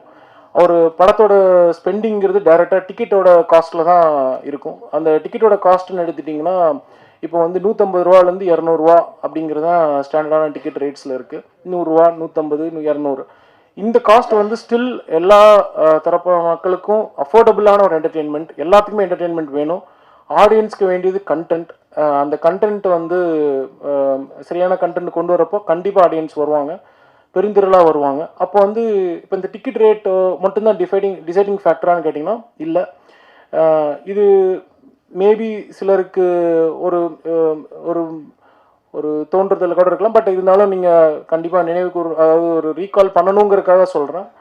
இதை தாண்டி அவங்க ஒரு ஃபேமிலியாக உள்ளே வரணும் அப்படின்னா வேறு என்னென்ன மாதிரியான ஸ்பெண்டிங் இருக்குது அப்படின்னு பார்த்தீங்கன்னா அந்த இடத்துல தான் பெரிய கேள்விக்குறிகள்லாம் முன்னாடி வருது. முதல் கேள்விக்குறி வந்து இது வந்து நான் ப்ரெஸ்ஸுக்குமே ஒரு சின்ன வேண்டுகோள் தான். நீங்களுமே இதை பற்றி ஒரு சின்ன ஆராய்வுகள் பண்ணி நீங்களுமே உங்களுக்கு தெரிஞ்ச அந்த பதிவுகளை பண்ணணும். ஏன்னா நீங்கள் திருத்தணும் இண்டஸ்ட்ரிக்கு, உங்களோட விமர்சனங்கள் ரொம்ப முக்கியங்கிற பாயிண்டில் இந்த டாப்பிக்கை சொல்லுறேன். ஒரு காஃபின்னு எடுத்துட்டிங்கன்னா காஃபி என்ன ரேட்டில் வருது அப்படின்னா இன்றைக்கி வந்து 90 ரூபாலேருந்து 150 ரூபா வரைக்கும் இருக்குது. அப்போ 150 ரூபா டிக்கெட்டே இருக்குது. இப்போ காஃபி உள்ள 150 ரூபாயான்னு கேட்டிங்கன்னா 150 ரூபா தான். இல்லை சார் எங்கள் தேட்டரில் 120ன்னு சொல்லலாம். நான் இது வந்து பொதுவாக எல்லா தேட்டருக்குமே அப்ளிகபிள். எந்த ஒரு இண்டிவிஜுவல் தேட்டரும் நான் பொதுவாக சொல்லலை. மல்டிப்ளெக்ஸுக்கும் அப்ளிகபிள், சிங்கிள் தேட்டருக்கும் அப்ளிகபிள், ஆல் ஃபார்ம் ஆஃப் தேட்டர்ஸ்க்கும் அப்ளிகபிள் தான். ரைட். அப்போது என்ன மாதிரியான காஸ்ட்டில் இருக்குதுன்னு பார்த்தீங்கன்னா இன்றைக்கி வந்து ஒரு 150 ரூபாவில் வரைக்கும் ஒரு காஃபி ரேட் கொடுக்க முடியும். அதே காஃபியோ டீயோட ரேட் நீங்கள் வெளில போய் குடிச்சிங்கன்னா 20 ரூபா 30 ரூபா தான். அப்போ அதே வெளியில் 20 ரூபா 30 ரூபா கொடுக்குற ஆடியன்ஸ் வந்து உள்ளுக்குள்ளே வந்து 90 ரூபா கொடுக்க முடியுமா? இந்த கேள்விக்கு நான் பதில் சொல்ல முடியாது. சரி, பப்ஸ் என்ன ரேட்டில் இருக்குது அப்படின்னு பார்த்தீங்கன்னா 120 ரூபாவில் இருக்குது. 120 ரூபாவில் இருக்கிற பப்ஸ் வந்து வெளியில் இருக்கிற பப்ஸ் வந்து 30 ரூபா. ஸோ இது 20 ரூபா. சரிங்க சார். இப்போ இது வந்து 130 ரூபாய்க்கு வந்து வாங்க முடியுமா? எனக்கு தெரியல. ரைட். இல்லை சார், இப்போ வந்து டிக்கெட் ரேட் முன்னாடி வந்து 100 ரூபாவில் இருந்தப்போ வந்து பாப்கார்னோட ரேட் வந்து அந்த பேக்கெட்டில் போட்டு கொடுத்து அந்த மாதிரி வீல் சிப்ஸ் கொடுத்த பீரியட்லாம் இருக்குது. இன்றைக்கி அதை தாண்டி இன்னும் கொஞ்சம் ஹைஜீனிக்காக கொண்டு வந்துட்டோங்கிறது ஓகே. பட் ஆனால் அந்த பீரியடில் இருந்த ரேட் வந்து 20 ரூபா. இன்றைக்கி இருக்கிற ரேட் வந்து ஒரு பப்ஸ் நீங்கள் ஒரு பாப்கார்னோட ரேட் பார்த்தீங்கன்னா 20 ரூபா இருந்து இன்றைக்கி வந்து பல மடங்குகள் ஜாஸ்தியாக இருக்குது. 150 ரூபாவில் தொடங்கி 700 ரூபா வரைக்கும் இன்றைக்கி பாப்கார்னோட ரேட் இருக்குது. இது உங்கள் எல்லாத்துக்குமே தெரிந்தது தான். இது இந்த மாதிரியான டிஃபால்ட் ப்ரெஷர்ஸ்ன்னு சொல்லுவோம். டிஃபால்ட் ப்ரெஷர்ஸ் வந்து ஆடியன்ஸ் கொண்டு வரப்போ இதுக்கு அவங்களுக்கு எந்த மாதிரியான ஒரு என்கரேஜ்மெண்ட் கொண்டு வருங்கிறது தான் ஒரு கேள்வியாக இருக்குது. அப்போ என்ன ஆகுனா economically still very very compact ticket ரேட்ஸில் இருக்கிற ஒரு சினிமா இண்டஸ்ட்ரி உள்ளே வரப்போ அது எந்த மாதிரி மாற்றத்தை கொடுக்குது, எந்த மாதிரியான எக்ஸ்பீரியன்ஸை கொடுக்குது, அப்போ எந்த மாதிரியான தாக்கத்தை கொடுக்குது அப்படிங்கிறது ரொம்ப இம்பார்ட்டண்ட். அப்போ என்ன ஆகுனா, இது ஏன் இந்த கேள்விகள்லாம் கேட்குறேன் அப்படின்னா, இது எந்த மாதிரியான தாக்கத்தை வந்து கொடுக்கும் அப்படின்னா, இது ஒரு காம்பேக்ட் பட்ஜெட்டில் பண்ணுற ஃபிலிம்ஸ்க்கு தான் வந்து இதனோட இம்பேக்ட் ரொம்ப ஜாஸ்தியாக இருக்கும். ஒரு ஓப்பன் மைண்டடாக வந்து படம் பார்க்க முடியாமல் அவங்க இந்த காஸ்ட் ஃபேக்டரில் உள்ளே கொண்டு வந்துட்டு எனக்கு திருப்தி அடைஞ்சுதாங்கிறது என்ன அப்படின்னா, அவங்க கொடுக்குற காசுக்கு உண்டான ரிஃப்ளெக்ஷன் தான் அது. ஸோ அது ஒரு பெரிய கேள்வியாகவே இருக்குது. அந்த கேள்வியோட என்னோடய ஸ்பீச்சையும் நான் இங்கே பாஸ் பண்ணுறேன். எங்களுக்கு தொடர்ந்து ஆதரவு கொடுத்து கொண்டிருக்கும் அனைத்து பத்திரிகை ஊடக நண்பர்கள் அனைவருக்கும் வணக்கம், நன்றி. உங்களோட ஆதரவும் பங்களிப்பும் இந்த படத்துக்கு கண்டிப்பாக தேவை. இந்த மாதிரியான நியூ ப்ரொடியூசர்ஸ் ஒரு வருடத்துக்கு கிட்டத்தட்ட 200 பேர் பக்கம் வர்றாங்க. அவங்கள நம்ம வழிநடத்தி முடிஞ்ச வரைக்கும் சப்போர்ட் பண்ணி கொண்டு போக வேண்டியது நம்மளோட ரெஸ்பான்சிபிலிட்டி. அந்த மாதிரி ரெஸ்பான்சிபிலிட்டியில் தான் நான் இங்கே இருக்கேன். Thank you, thanks for the opportunity. Thank you. Thank you sir. So உண்மையாலுமே அவங்க டீம் வந்து ரொம்ப ப்ரொஃபஷ்னலாக இருக்காங்க. அதுவே எனக்கு ரொம்ப பிடிச்சிருந்தது. ஆக்சுவலாக என்ன ப்ரொஃபஷ்னல் அப்படின்னா, இப்போ நான் ஒரு 11 மணிக்கு மீட் பண்ண போகிறேன் அப்படின்னா ஷார்ப்பாக 11 மணிக்கு அவரும் மீட் பண்ணுவார். அந்த ஒரு குவாலிட்டி எனக்கு ரொம்ப பிடிச்சிருந்தது. ஏன்னா நாங்கள் எப்போ பார்த்தாலும் டைமை பற்றியே பேசுகிறோம் அப்படின்னா அது என்னமோ தெரில, எனக்கு அது ரொம்ப பிடிக்கும், டைம் மெயின்டைன் பண்ணுறது. ஓகே, ஸோ நெக்ஸ்ட் டைம் நான் நம்ம பிஆர்ஓ கிட்ட சொல்லிகிட்டே இருப்பேன், 4 மணிக்கு ஷார்ப்பாக ஆரம்பிக்கணும்பா அப்படின்னு சொல்லிட்டு. ஆனால் அவர் இது வரைக்கும் பண்ணதே கிடையாது. நெக்ஸ்ட் டைம் இன்னும் கொஞ்சம் ஸ்ட்ரிக்டாக அவர்கிட்ட நான் இருக்கணும். ஓகே, ஸோ படம் நம்ம தேர்ஸ்டே அன்னைக்கு ப்ரெஷ் ஷோ பிளான் பண்ணிருக்கோம். நீங்கள் வந்து பாருங்கள், உங்களுக்கு பிடிக்கும்னு நான் நம்புகிறேன். ரொம்ப நேர்மையாக அந்த படத்தை பண்ணியிருக்கோம். ஏற்கனவே சொன்ன மாதிரி ஓப்பன் மைண்டடாக வந்து பார்த்தீங்கன்னா உங்களுக்கு கண்டிப்பாக அது என்கேஜிங்காக இருக்கும். ஸோ கடைசியாக நான் வந்து என்னோட ஒரு டிபார்ட்மெண்ட் பற்றி மட்டும் நான் பேசி முடிச்சுக்கிறேன். அவங்க வந்து என்னோட பிஆர் டிபார்ட்மெண்ட். ஸோ ஸ்ரீதர் அவர் வந்து நானும் அவரும் காலேஜில் ஒன்றா படித்தோம். ஸோ அப்படி தான் எனக்கு ஒரு பழக்கம். என்ன எக்ஸ்ட்ரா கேர் எடுத்து அவர் பார்த்துக்கிறாரு, இந்த படம் எல்லாத்துக்குமே போய் சேரணும் அப்படின்னு சொல்லிட்டு. அவரோட எஃபர்ட் வந்து ரொம்ப ரொம்ப ஜாஸ்தியாக இருக்குது. இதுக்கான ப்ரொமோஷன் வேலையும் அவர் ரொம்ப டெடிக்கேட்டடாக பண்ணுறாரு. அவர் கூட மிஸ்டர் உதய் அண்ட் ஹரி இவங்களுமே வந்து எந்த எதிர்பார்ப்பும் இல்லாமல், அதுதான் ரொம்ப முக்கியம். உங்கள் டீமா சூப்பர். இது தெரிஞ்சா நான் ஃபர்ஸ்டே பேசியிருப்பேன் அவனை பற்றி. ஓகே, ஸோ இப்போ நீங்கள் நம்ம படம் ஓரளவுக்கு இந்த மீடியா இண்டஸ்ட்ரியில் எல்லாத்துக்கும் தெரியுது அப்படின்னா அவங்களோட ரோல் ரொம்ப ரொம்ப இம்பார்ட்டன்ட். லாஸ்ட் ஒரு 2-3 மந்த்ஸாக வந்து அவங்கள போட்டு நான் பயங்கரமாக புழிஞ்சு எடுத்துட்டேன். அதை ஹானர் பண்ணுறதுக்கு நான் ரொம்ப ஆசைப்படுறேன். So small gift for them. வாங்க ஸ்ரீதர், உதய் அண்ட் ஹரி.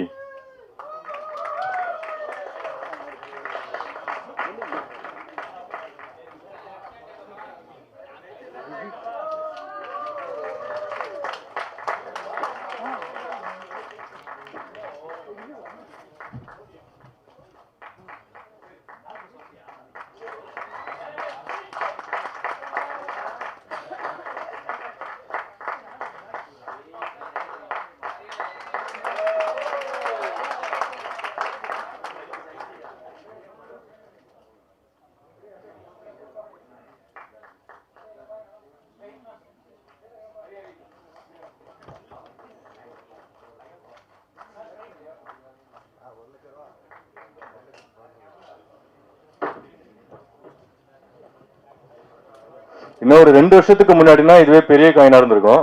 தங்கம் விலை ஜாஸ்தி ஆனதுனால காயின் கொஞ்சம் சின்னதாயிடுச்சு. ஆனா தங்கம் தங்கம் தானே, இந்த 3 தங்கங்கள் தான். Okay, all right. So thank you everyone. என்னோட டீம் நான் நிறைய பேர் மிஸ் பண்ணிருப்பேன். மெயினா Anusha madam and we have Kevin sir and Sasi இருக்காரான்னு தெரியல. சசி ப்ரோ, வேற யார் வந்திருக்கீங்க அப்படின்னு தெரியல. இவங்கெல்லாம் ரொம்ப இம்பார்ட்டன்ட் ரோல் பிளே பண்ணிருக்காங்க. அவங்கெல்லாம் ஆல்ரெடி இண்டஸ்ட்ரியில் ரொம்ப வருஷமா இருக்காங்க. நான் பார்த்த one of the few talents கூட அவங்க.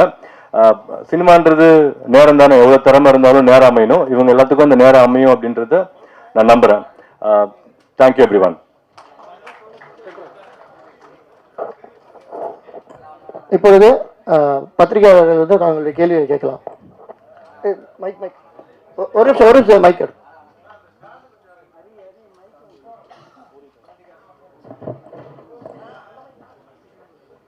மேலே மைக் மைக்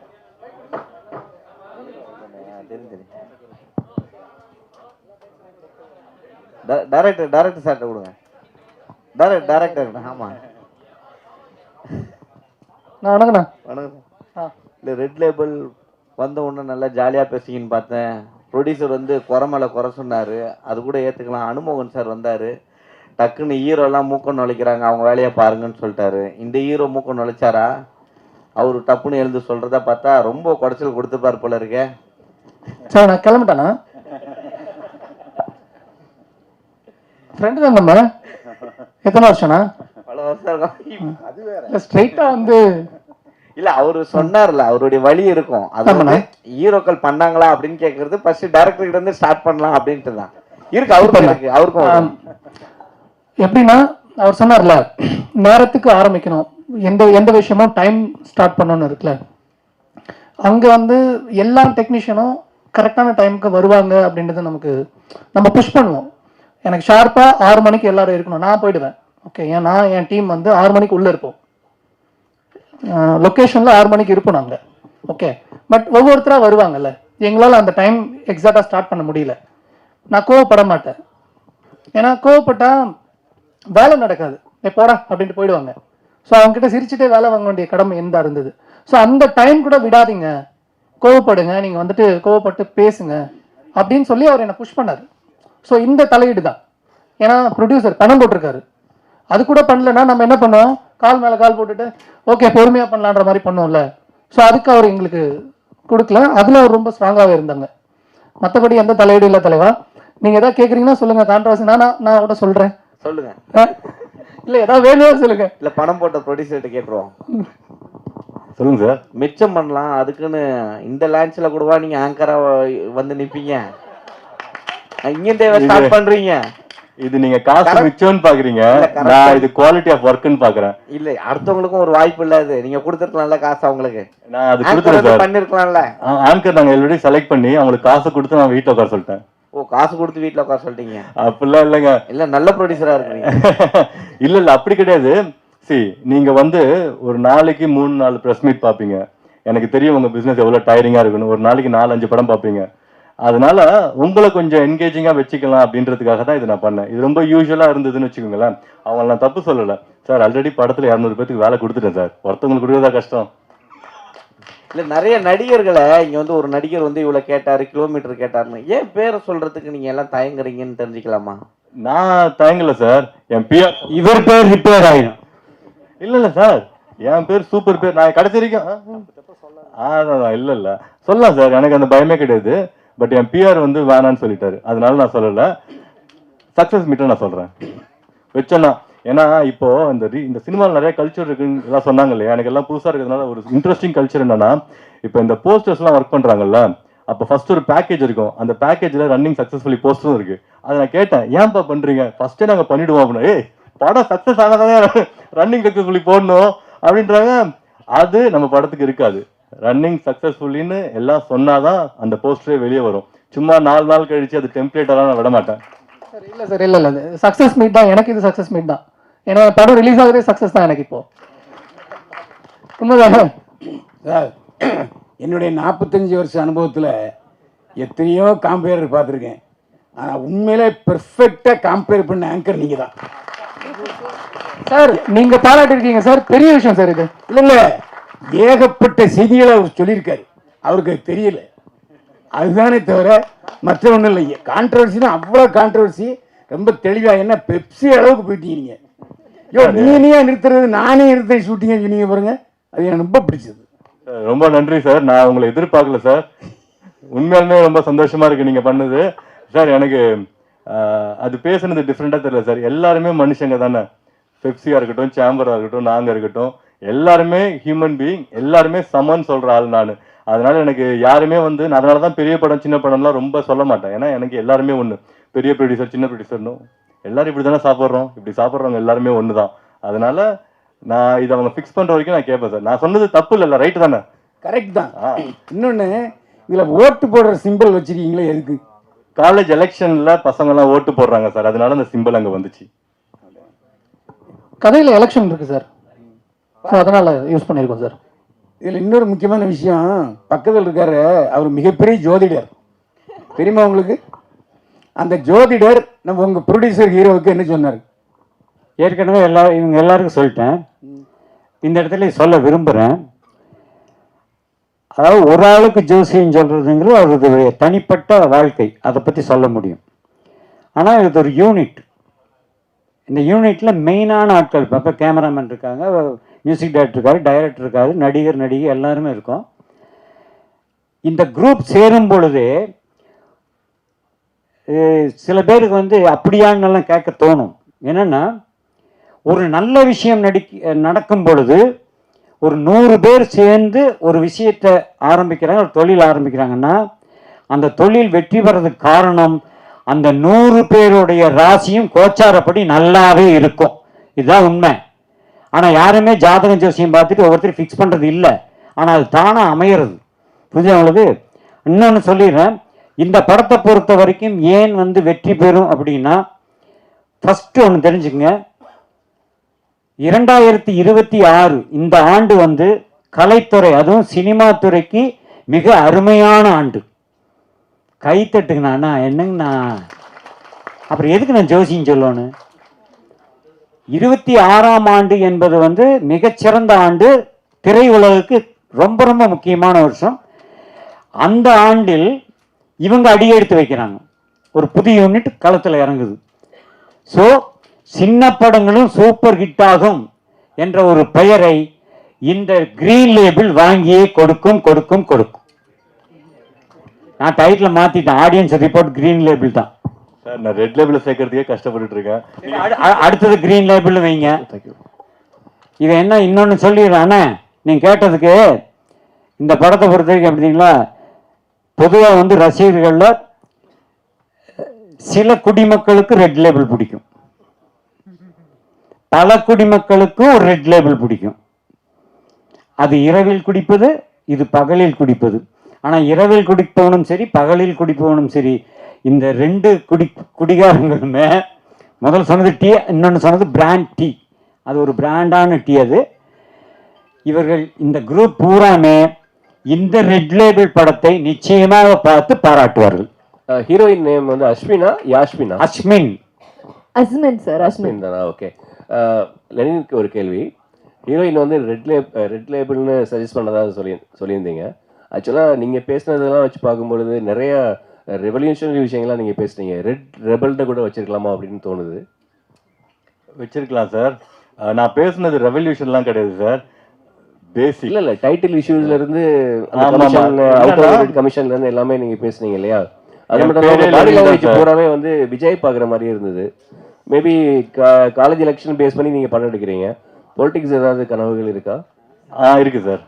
ஓகே, 100% பாலிடிக்ஸ் வரணும் அப்படின்றதுக்காக தான் நான் படமே வந்திருக்கேன். ஓ சூப்பர். இப்போ பிஃபோர் 2026 பாசிபிலிட்டிஸ் இருக்கா? இல்லை சார், ஆக்சுவலாக அந்த படம் போன வருஷம் முடிஞ்சிருந்ததுன்னா வாய்ப்பு இருந்திருக்கு. பட் அகைன் பொலிட்டிக்கல் பார்ட்டி அப்படிலாம் கிடையாது. ஒரு சின்ன ஏரியாவில் ஏதாவது பண்ணணும்னு ஒரு இன்ட்ரெஸ்ட் இருக்குது சார். நான் ஒரு அட்வொகேட்டும் கூட. அதனால வந்து ஒரு ரொம்ப ஃபேன்சியாக இல்லாமல் ஒரு சின்ன ஏரியாவில் ஏதாவது சம்திங் நம்மளால் முடிஞ்சது பண்ணணும். ஓகேங்களா? அதனால அது இன்ட்ரெஸ்ட் இருக்கு. அகராஜ் வாழ்த்துக்கள். Thank you sir. இண்டஸ்ட்ரி மாறும்னு சொல்கிறேங்க இந்த வருஷம். பொலிட்டிக்கல் மாறுமா? விஜய் சார் அரசியல் வராரு, பொலிட்டிக்கல் மாறினா என்ன கொஞ்சம் இதாக இருக்கும். நிச்சயமா மாற்றம் வரும். ஆனா நீங்க நினைக்கிறது நடக்காது. அப்போ விஜய் சார் வாய்ப்பு. நீங்க எதை வச்சு கேட்கணும் தெரியுது, அது நடக்காது. நடக்காது. ஓகே சார், நிச்சயமா நடக்காது. அதாவது மாறுதல்கள் வரும் என்பது, இப்ப நான் ஒன்று நினைப்பேன் நடக்காது, இவர் ஒன்று நினைப்பேன் நடக்காது, அவங்க ஒன்று நினைப்பேன் நடக்காது. ஆனா ஏதாவது ஒன்று நடக்குமல்ல, அந்த நடக்கிறது நல்லதாகவே நடக்கும். ஆனால் இன்றைய சூழ்நிலையில எல்லாரும் அப்படியே ஓஹோன்னு எந்த பத்திரிகை எந்த யூடியூப் சேனல் எடுத்தாலும் ஒருத்தரையே சலாம் போட்டு பேசிக்கிட்டே இருக்காங்க. அது நடக்கவே நடக்காது. ஆப்பு சரியான ஆப்பு. கதாசிரியர் சார், கதாசிரியர் சார், காலேஜில் கொலை உண்மை கதையா?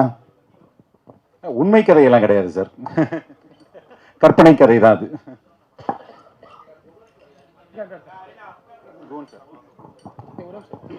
அதாவது பாரதி ராஜா, பாக்யராஜ் ஏன் அனுமோகன், எல்லோருமே கதை, வசனம், டைரக்ஷன். என்ன காரணம்னா, ஒரு கதாசிரியர் இயக்குனர் ஆகும்போது அவருடைய கதையை முழுமையாக எடுப்பார். இப்போ உங்கள் கதையை வாங்கி அவர் எடுக்கும்போது அது உங்களுக்கு உடன்பாடாக இருந்துச்சா? இல்லை, உடன்பாடாக தான் இருந்தது சார். என்னென்னா, அவங்க சார் சொன்ன மாதிரி முன்னாடி அது பிரிஞ்சுதான் இருந்தது. எழுத்தும் இயக்கமும் ஒரு கிரியேஷனாக டெக்னிக்கலாகவே வேறு வேறு திறமைகளாக தான் ஹாலிவுட்ல எல்லாமே இருக்குது. முதல்ல ஒரு நாவல் வரும், நாவல் இருந்து அடாப்டட் ஸ்க்ரீன் பிளேக்கு ஒரு சினிமா பர்சன், ஸ்டுடியோ, அதுக்கப்புறம் கேஸ்டிங்கு, டைரக்டர் எல்லாமே அப்புறம் தான் வருவாங்க. ஸோ எனக்கு வந்து அது ஒரு திருப்தியான ப்ராசஸாக தான் இருந்தது சார். நான் கேட்குறது என்ன, சிறிதர்லேருந்து எடுத்துங்க, கேஎஸ் கோபால்ஸ்லேருந்து எடுத்துங்க, எல்லோருமே அந்த கதை வசனம், கதை திரைக்கதை வசனம் மூலமாக தான் வந்தாங்க. இதுக்கு இன்னொரு காரணம், நான் டைரக்டர் கேட்கும், அந்த கதைக்காரர்கிட்ட கேட்கும்போது, சார் என்னுடைய கதையை நான் தான் சார் எடுக்க முடியும், அது மட்டும் இல்லை ரைட்ஸ் எனக்கு. இப்போ நாளைக்கு இந்த படம் வெற்றி பெறும்போது இன்னொரு மொழிக்கு போகும்போது உங்களுடைய உரிமை என்னவா இருக்கும்? நீங்கள் முதல் சொன்னீங்களே என் கதை நான் எடுக்கணுங்கிறதோட ரெண்டாவது சொன்னீங்களே சார், அந்த ரைட்ஸ் எனக்குங்கிற பிரச்சனைகள் தான் நிறைய பேர் அதுக்குள்ளே அந்த கதை, திரைக்கதை, வசனம், இயக்கம்னு வந்துச்சு. கலைஞர் அவர்கள் எழுதும்போது, அண்ணாதுரை அவர்கள் எழுதும்போது, ஈவன் பாகிராஜ் சார் பிகினிங்கில் நிறைய கதைகள்லாம் கொடுத்து அப்புறம் தான் இயக்கத்துக்கு வந்தார். ப்ராசஸாகவே வந்து ஒரு டைரக்டர் தான் கதை எழுதணுங்கிறது கிடையாது சார். கதை, திரைக்கதை இன்னொருத்தராகவும் டைரக்டராக இன்னொருத்தரும் இருக்கிறது தான் ஆக்சுவல் ப்ராசஸ்.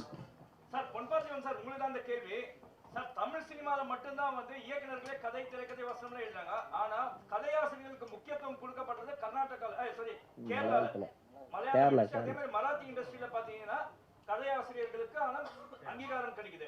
பட் இந்த மாதிரி ஒரு திருப்பம் தொடர்ந்தால் நல்லா இருக்கும் தமிழ் சினிமா அப்படின்றது நீங்க எப்படி பாக்குறீங்க?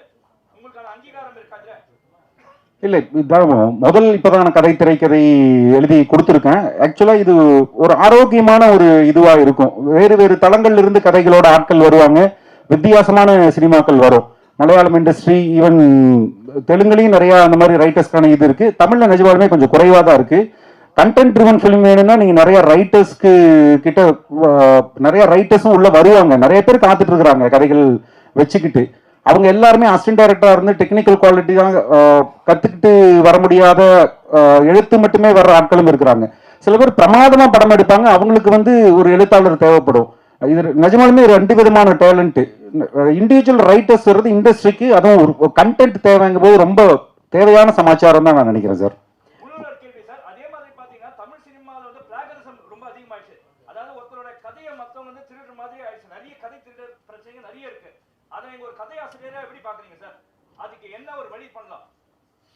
இல்லை, ஆல்ரெடி இருக்கு சார். நம்ம ரெஜிஸ்டர் ப்ராப்பராக பண்ணிக்கிட்டாலே அது நடக்காது.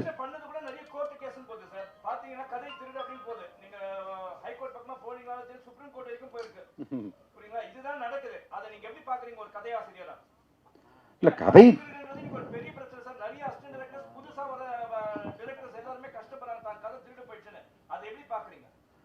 இல்லை இன்டெலெக்சுவல் ப்ராப்பர்ட்டி திருட்டு தான். அதுக்கு பேர் திருடுறவங்களுக்கு திருடுன்னு தான் சொல்ல முடியும்.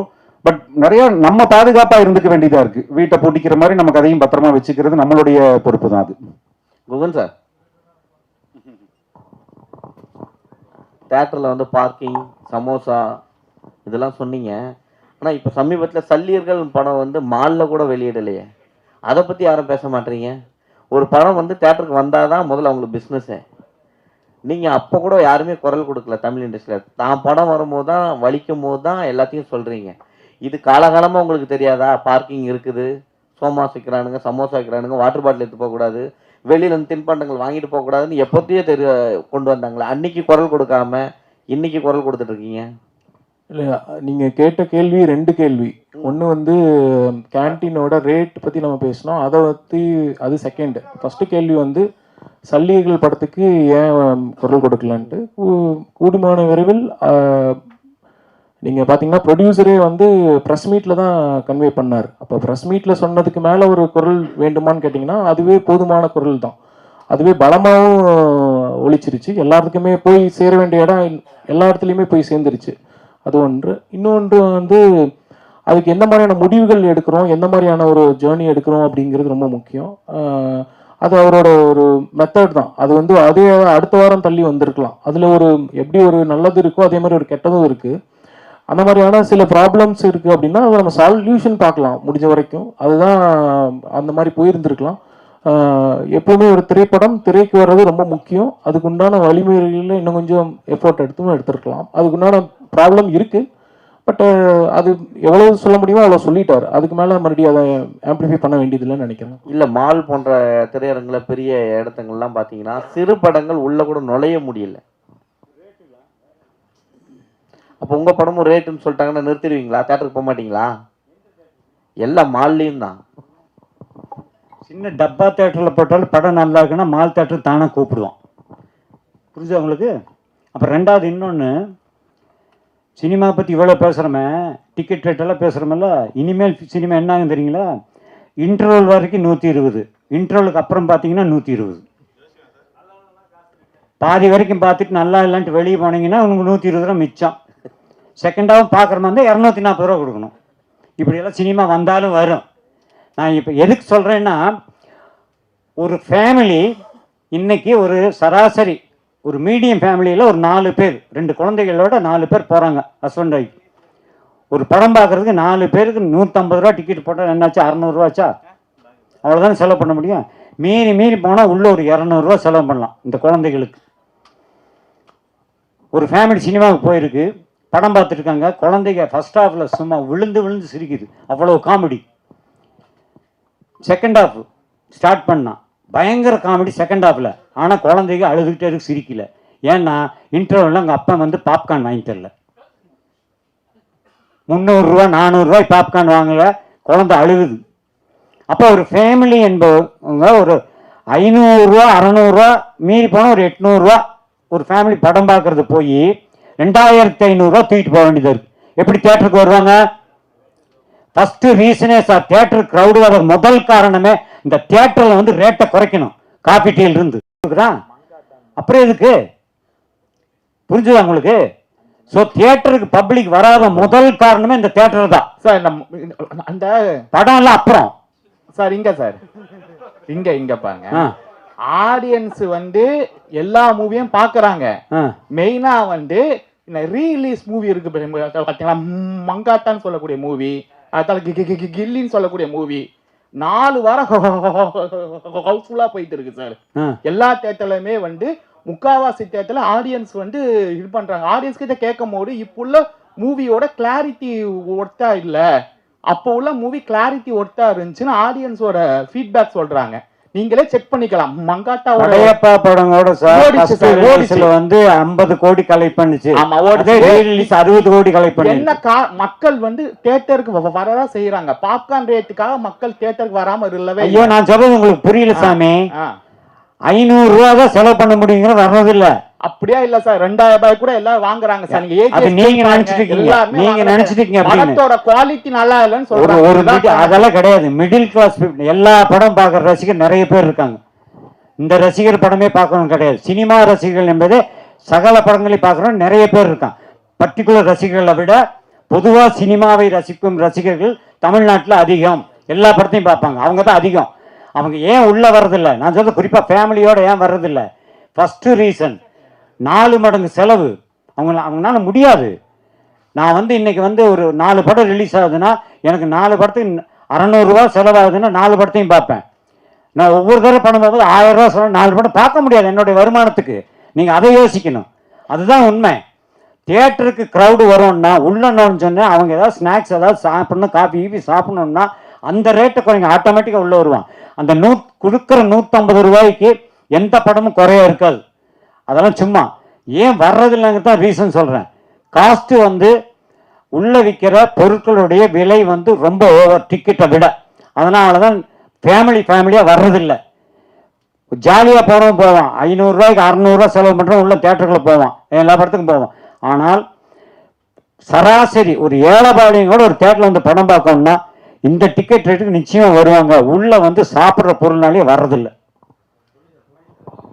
தமிழ் சினிமால ஜாதி பிரச்சனைகள் அதிகம் வந்துருச்சு. அதை பத்தி என்ன நினைக்கிறீங்க? ஏன்னா ஜாதி படங்களா? ஆமா, இப்ப சினிமா வந்து நம்ம படம் எடுக்கணும்னு வச்சீங்கன்னா நீங்க புதுசா வரீங்க, ஒரு நல்ல கதையை தான் தேர்ந்தெடுப்பீங்க. ஆனா சினிமான்றது மாத்திட்டாங்க. இப்போ 2 பக்கம் ஜாதிகள் அப்படின்னு ஆக்கிட்டாங்க. நீ ஒன்னு எடுத்தா நான் ஒன்னு எடுப்பேன். இதை எப்படி பாக்குறீங்க? நான் ஏற்கனவே சொன்ன மாதிரி நான் எல்லாத்தையும் ஒன்றா பார்க்குற ஆள் சார். எனக்கு இந்த ஜாதி மதம் அதிலெல்லாம் வந்து நம்பிக்கை இல்லை. எனக்கு எல்லாருமே ஈக்குவல்னு நினைக்கிறவன். ரொம்ப முக்கியமான விஷயம் என்னன்னா, நீங்கள் எல்லாத்தையும் ஈக்குவல் நினச்சிங்கன்னு வச்சுக்கோங்களேன், நீங்கள் படத்தை படமாக பார்ப்பீங்க. நான் சொல்கிறது அதுதான். இப்போ ஃபார் எக்ஸாம்பிள் ரீசெண்டாக சிறை படம் வந்துச்சு இல்லைங்களா, அதில் ஒரு ஷார்ட் நான் அந்த இன்ஸ்டாவில் பார்க்கும்போது அதை பற்றி டிஸ்கஸ் பண்ணிட்டு இருந்தாங்க. ஒரு கோர்ட்டுக்கு வெளியே வந்து இவர் இது பண்ணுவார், நமாஸ் பண்ணுவாங்க, சாப்பிடு. எனக்கு அது பார்க்கும்போது எனக்கு சீனாக தான் தெரிஞ்சுது. ஏன்னா எனக்கு அவரும் ஒன்று தான், அவங்களும் ஒன்று தான், ரைட்டுங்களா? அந்த மாதிரி உங்கள் மதம் உங்கள் ஜாதி உங்களுக்கு பெருசுன்னு தெரிஞ்சாதான் நான் இந்த ஜாதியில் இருக்கேன், நான் அவனை மதிக்கிறேன்னு அது சொல்கிறதே கேவலம்னு நினைக்கிறேன் சார். எல்லாருமே ஒன்று தானே அப்படின்னு நீங்கள் நினச்சி பாருங்கள், உங்களுக்கு எல்லா படமுமே படமாக தெரியும், கதையாக தெரியும். அதுக்கப்புறம் வேறு எதுவுமே கிடையாது இதில்.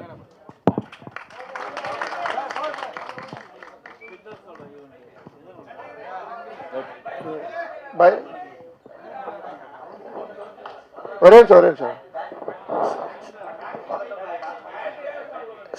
கடைசி கேள்வியா பைல்வான் சார் பேசுறாராம். ஒரே ஒரு கேள்வி, லாஸ்ட் கேள்வி சுருக்கமாக முடிச்சிருக்காங்க, பதில் சொல்றவங்க. நீங்க ஒரு வழக்கறிஞருங்கிறது ஒரு பெருமையா இருக்கு. இந்த கமிஷன் ஒரு விஷயம் சொன்னீங்கல்ல, இதை தடுக்கிறதுக்கு ஒரு வழக்கறிஞரா நீங்க என்ன பண்ணீங்க? இது வந்து வழக்கறிஞராக ஒன்றுமே பண்ண முடியாது சார். இது எப்படி இருக்குன்னா, இப்போ நான் வந்து உங்களுக்கு 100 ரூபா கொடுக்குறேன், இவர் தான் மிடில் மேன் வச்சுக்கோங்களேன். உங்ககிட்ட 100 ரூபா கொடுங்கன்னு நான் கொடுக்குறேன். நீங்க இவர்கிட்ட நீ எனக்கு 100 ரூபா வாங்கி கொடு, நான் உனக்கு 10 ரூபா கொடுக்குறேன்னு வச்சுக்கோங்களேன், நான் அப்போ எப்படி வழக்குப்பட முடியும்? இப்போ நீங்க என்கிட்ட வந்து நான் என்கிட்ட 100 ரூபா நீங்க கொடுக்கணும், நீங்க 100 ரூபா தரல, இவர் 10 ரூபா எடுத்துட்டான்னு சொன்னா நான் வழக்கு போடலாம். இது வந்து அவங்களோட அண்டர்ஸ்டாண்டிங். நான் என்ன சொல்றேன்னா, நான் உங்ககிட்ட டைரக்டா பேசுறேன், நீங்க என்கிட்ட டைரக்டா பேசுறீங்க. எதுக்கு இன்னொரு ஆளு அப்படி கொடுக்கணும்னா நீங்க என்கிட்ட 90 ரூபா வாங்கிட்டு 10 ரூபா கொடுக்கணும். இதில் இன்னொரு விஷயம் தெரியுமா, துணை நடிகர் சங்கமும் சரி, ஃபைட் மாஸ்டர் அசோசியேஷனும் சரி, டான்ஸ் மாஸ்டர் அசோசியேஷனும் சரி, சம்பளத்தில் ஒரு விஷயம் பிடித்தம் பண்ணுறாங்க. உங்களுக்கு தெரியுமா? தெரியும் சார். அதுக்கு பேர் என்ன? அது அவங்க யூனியன் ரன் பண்ணுறதுக்கு அவங்க வச்சுருக்காங்க. பட் அது வந்து டிரான்ஸ்பரண்டாக எல்லாத்துக்கும் தெரிஞ்சு வருது. அதுக்கு அவங்க பில் கொடுக்குறாங்க. அந்த பில்லுலாம் அவங்க எவ்வளோ சார்ஜுன்னு போட்டிருக்காங்க. பட் இதுக்கு பில் கிடையாது. இது நம்பிக்கையில் சார். இது வந்து கமிஷன் வந்து நம்பிக்கை மோசடி சார்.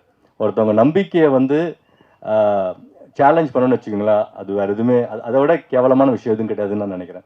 ஏன்னா நான் எல்லாத்தையும் நம்புகிறேன். அந்த மாதிரி அவங்க பண்ணும்போது எனக்கு ரொம்ப ஹர்ட் ஆகுது. என்னடா காசு தானடா அப்படின்னு சொல்லிட்டு. Okay, thank you. படம் வந்து February 6 ரிலீஸ் ஆகுது. ஸோ எல்லாருமே வந்து உங்களுடைய குரூப் போட்டோ